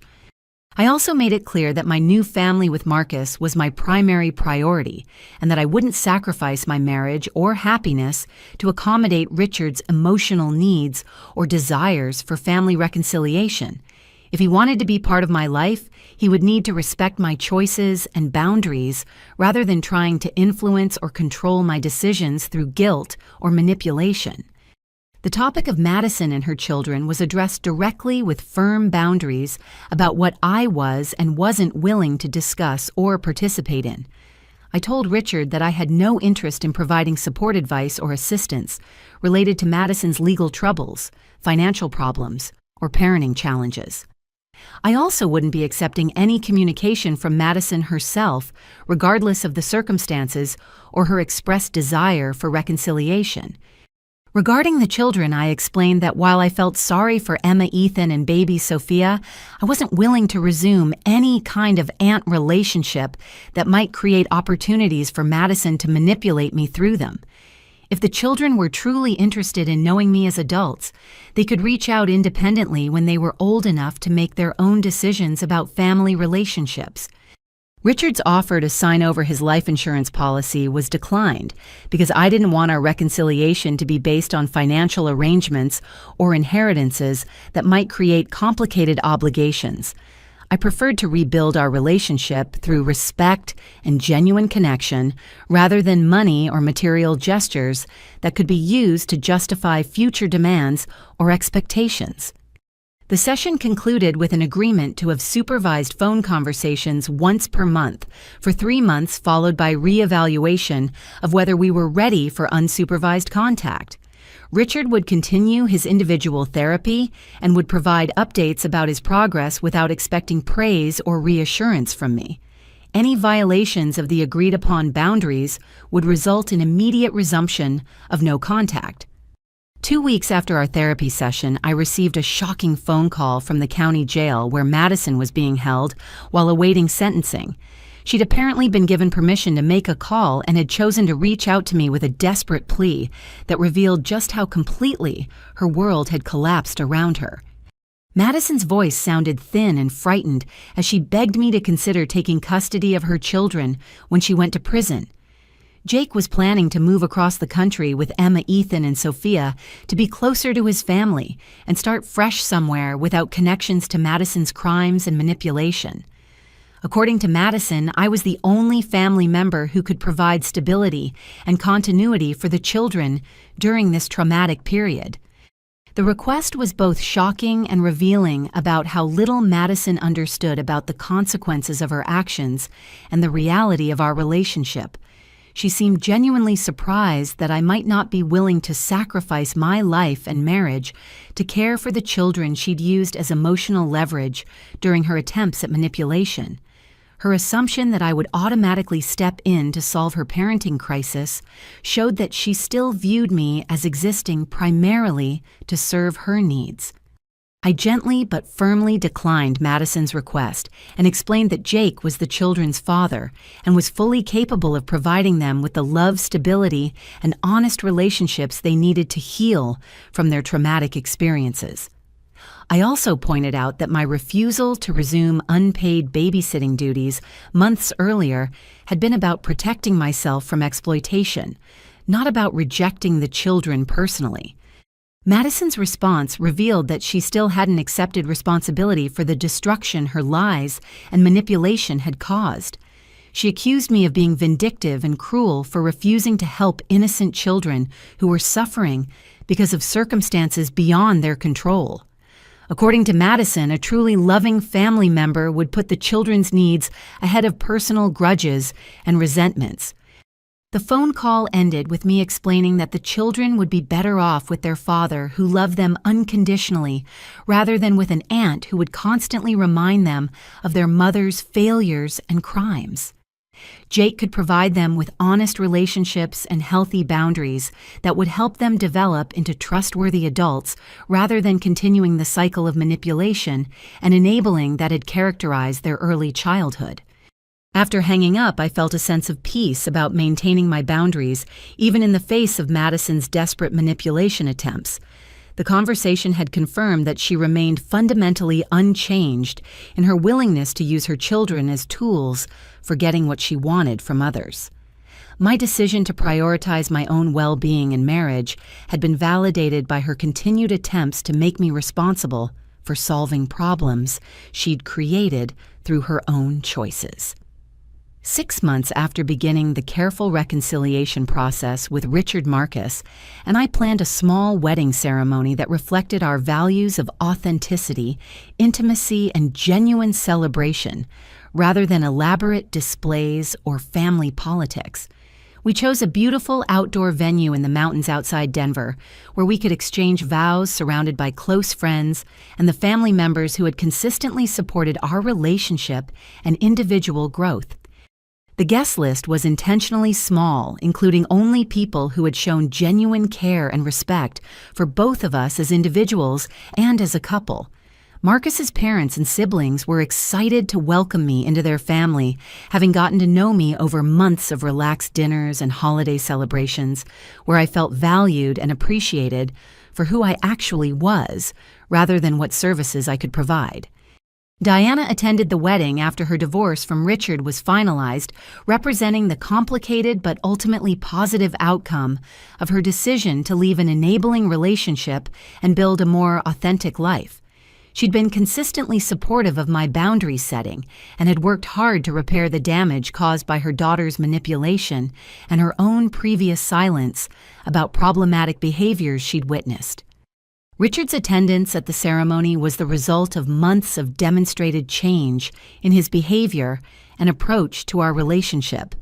He'd consistently respected the boundaries I'd established, attended his therapy sessions faithfully, and shown genuine interest in my happiness rather than trying to control or influence my decisions. His presence felt appropriate rather than obligatory or dramatic. The ceremony itself was beautiful and meaningful, focusing on the commitment Marcus and I were making to support each other's growth and happiness throughout our shared future.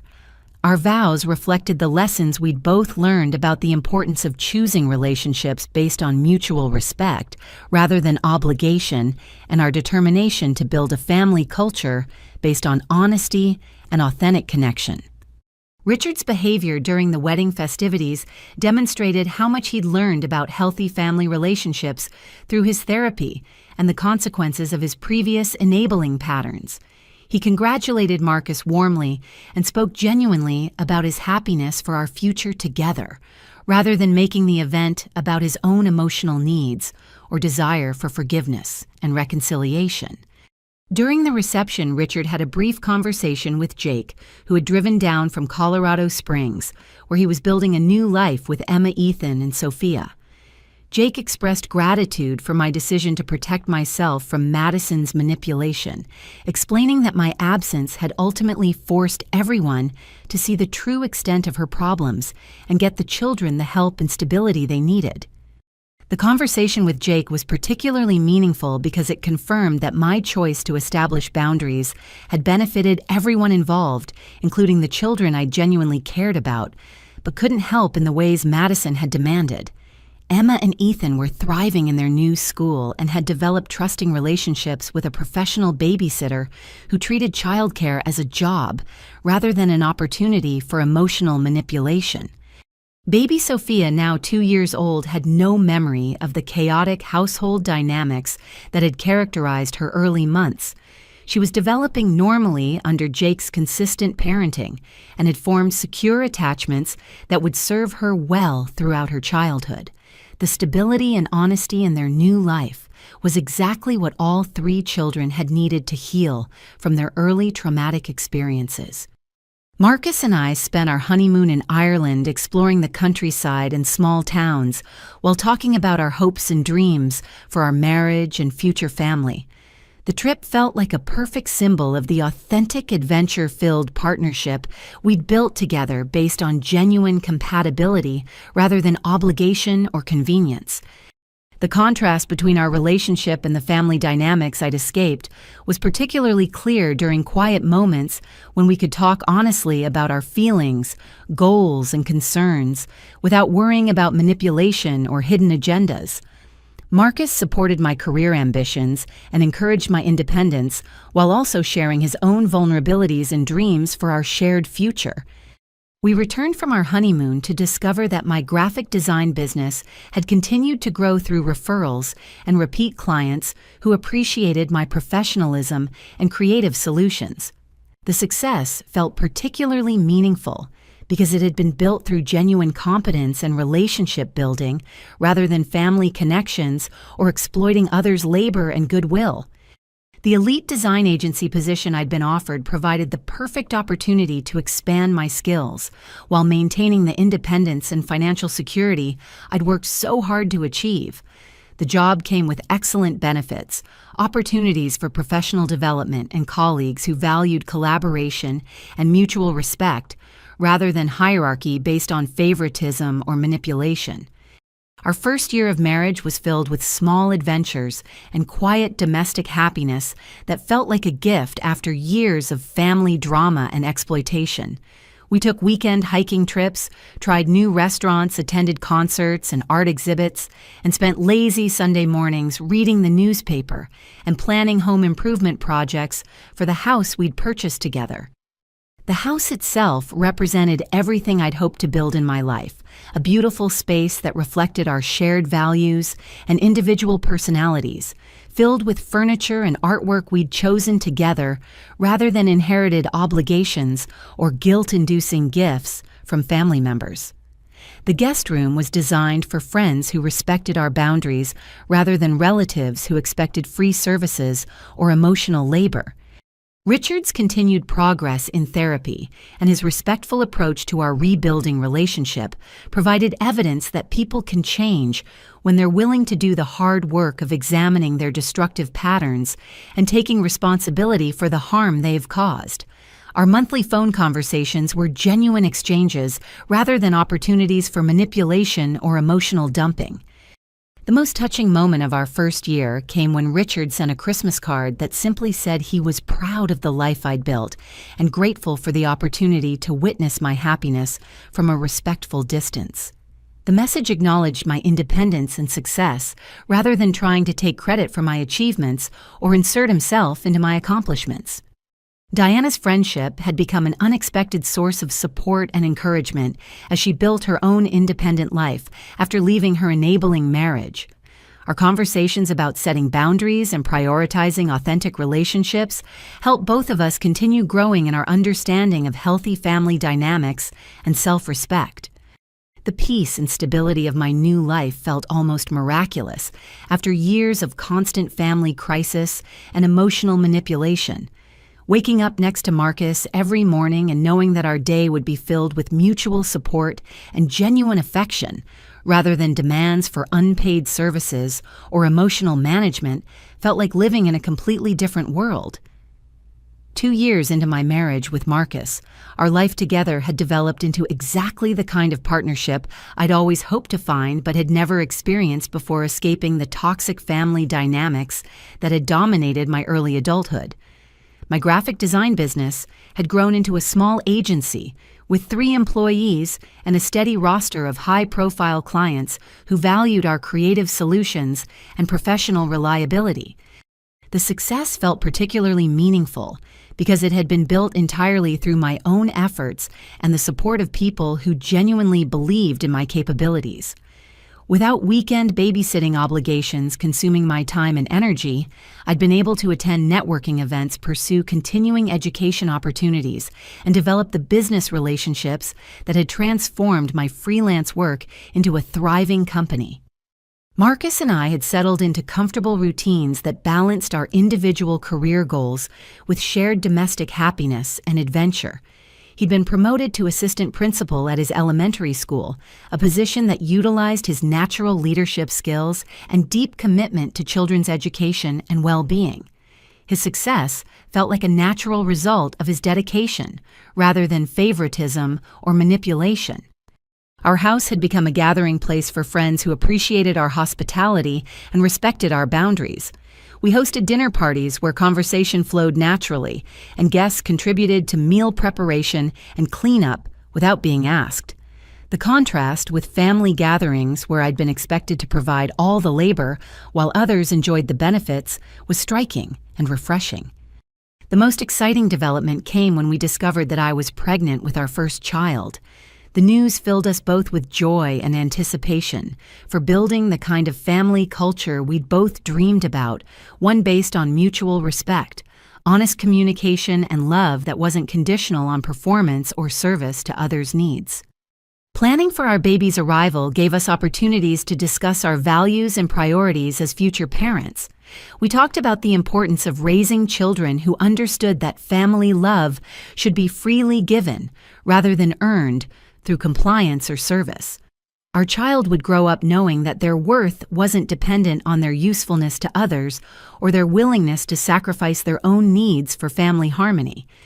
Richard's relationship with us continued to improve slowly as he demonstrated consistent respect for our boundaries and genuine happiness about our success, rather than attempts to insert himself into our achievements.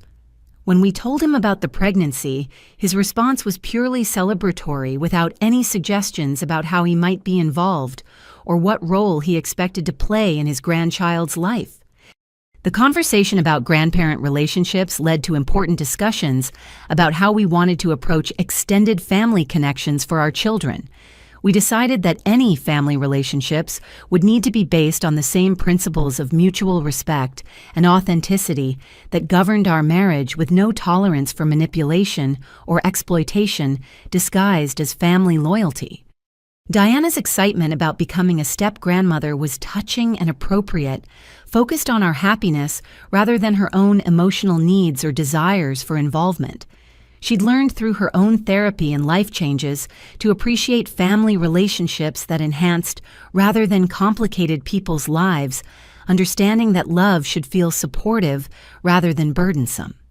My business expansion required hiring additional staff, and the process of interviewing and training employees gave me insights into healthy workplace dynamics that contrasted sharply with the family exploitation I'd experienced.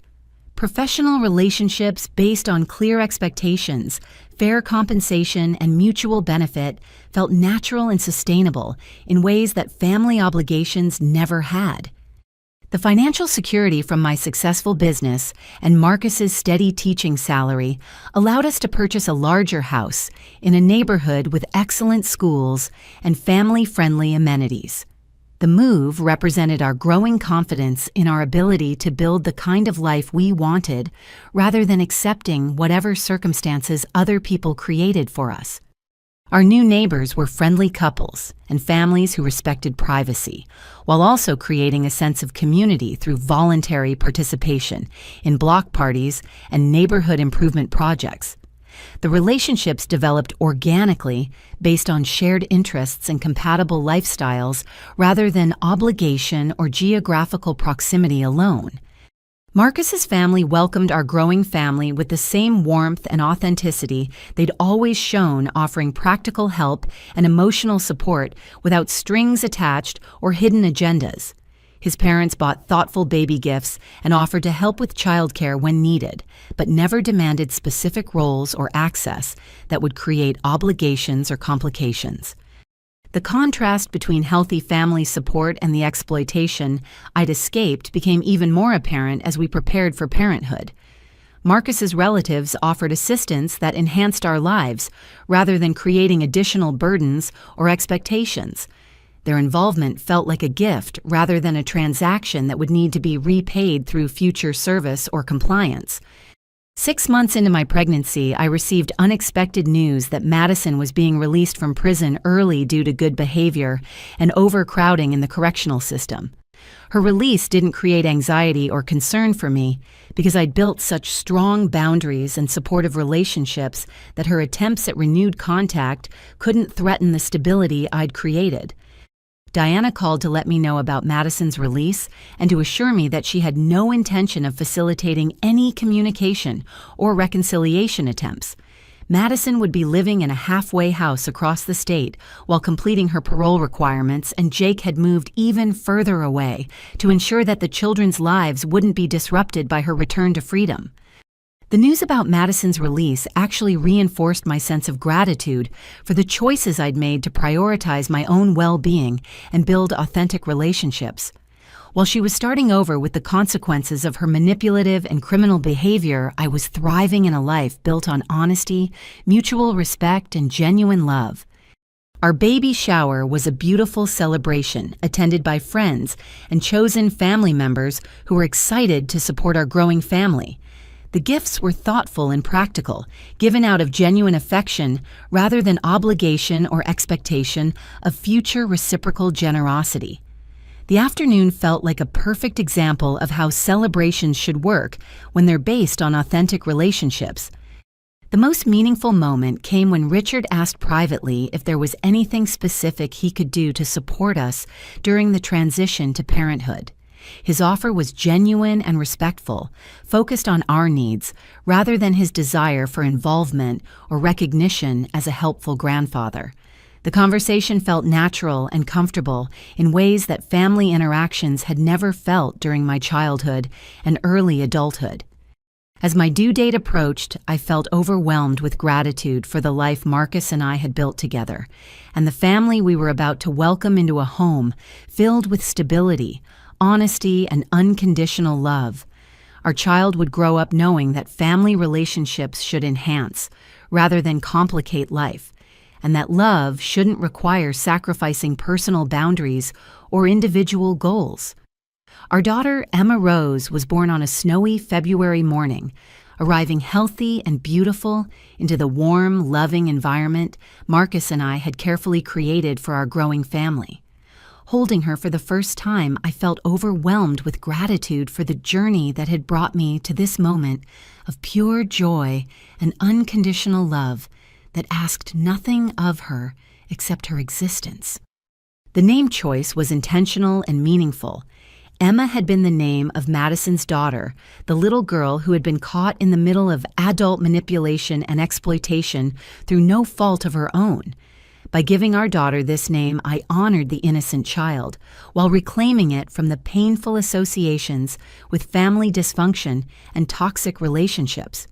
Marcus and I had discussed the symbolism extensively during my pregnancy, recognizing that we wanted our Emma to grow up understanding that names and family connections should represent love and hope rather than obligation and exploitation.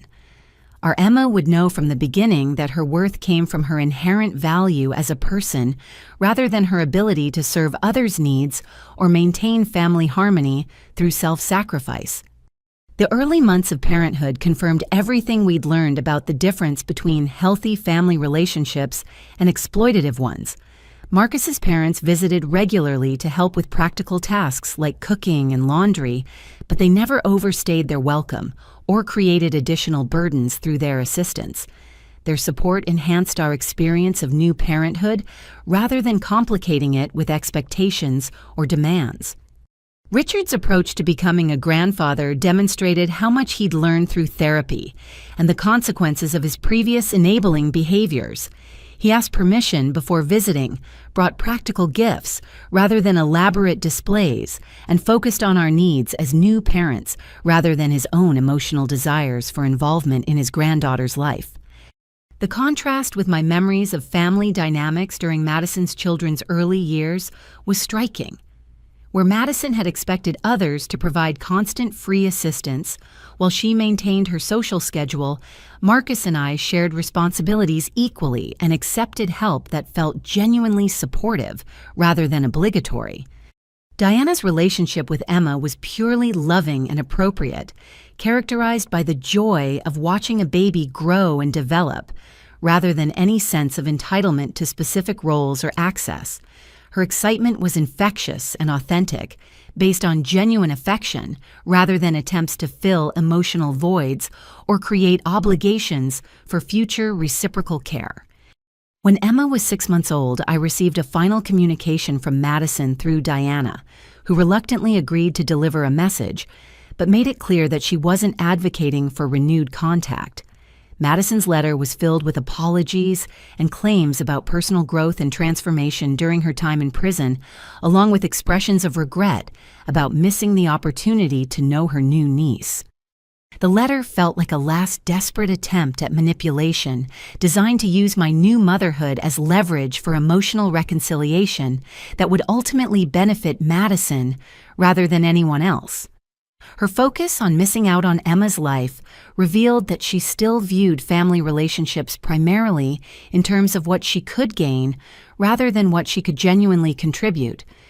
I chose not to respond to Madison's letter because I had no interest in exposing my daughter to the manipulation and instability that had characterized all of Madison's relationships. Emma deserved to grow up surrounded by people who loved her unconditionally, rather than those who might view her as an opportunity for emotional leverage or social rehabilitation. Marcus supported my decision completely, understanding that protecting our family's peace and stability was more important than maintaining connections with people who had proven themselves incapable of healthy relationships. Our daughter would have plenty of loving family members and friends who could provide positive role models without the complications of Madison's criminal history and manipulative tendencies. As Emma grew from infant to toddler, she thrived in an environment filled with honest communication, consistent boundaries, and love that was freely given rather than earned through compliance or service. Watching her develop her own personality and preferences without pressure to conform to others' expectations felt like healing some of the wounds from my own childhood experiences. The most profound realization came during Emma's second birthday party, surrounded by friends and chosen family members who celebrated her simply for being herself. The gathering was joyful and relaxed because everyone present was there out of genuine affection rather than obligation or social expectation. Marcus and I had created exactly the kind of family culture we dreamed about, one where love was abundant and unconditional, where individual worth wasn't dependent on usefulness to others, and where conflicts were resolved through honest communication rather than manipulation or guilt. Our daughter was growing up knowing that she was valued for who she was rather than what she could provide to others. The life lesson that emerged from my journey was both simple and profound. Sometimes the most loving thing you can do is walk away from people who refuse to treat you with respect, even if they're family members who claim to care about you. Setting boundaries and prioritizing your own well-being isn't selfish. It's essential for building the kind of life and relationships that actually nourish your soul. My decision to cut contact with my father and Madison hadn't just saved my own life from continued exploitation and manipulation. It had forced everyone involved to confront the toxic dynamics they'd been enabling and maintaining. Richard had learned to value genuine relationships over controlling ones. Diana had found the strength to leave an unhealthy marriage and build authentic connections. Even Jake and his children had benefited from the exposure of Madison's true character and the removal of my unpaid labor that had been subsidizing her irresponsible lifestyle. The family isn't defined by blood relationships or shared history, but by mutual love, respect, and support, given freely rather than extracted through guilt or obligation. The people who truly care about your well-being will support your growth and independence, rather than demanding that you sacrifice your dreams and boundaries to maintain their comfort and convenience. Marcus and I often talked about the importance of teaching Emma that she never owes anyone her time, energy, or emotional labor simply because they claim to love her or share genetic material with her. True love enhances rather than diminishes the recipient, creating space for growth and authenticity, rather than demanding compliance and service. As I watched my daughter play in our garden on a sunny spring afternoon, surrounded by the beauty and stability Marcus and I had created together, I felt grateful beyond words for the courage I'd found to prioritize my own worth and build authentic relationships. The ultimatum my father had delivered 3 years earlier had seemed like the worst thing that could happen to me, but it had actually given me the push I needed to create the life I truly deserved. The women who might be listening to this story and recognizing similar patterns in their own family relationships should know that you deserve to be treated with respect and kindness rather than exploited and manipulated. Setting boundaries isn't cruel or selfish. It's an act of love for yourself and everyone around you.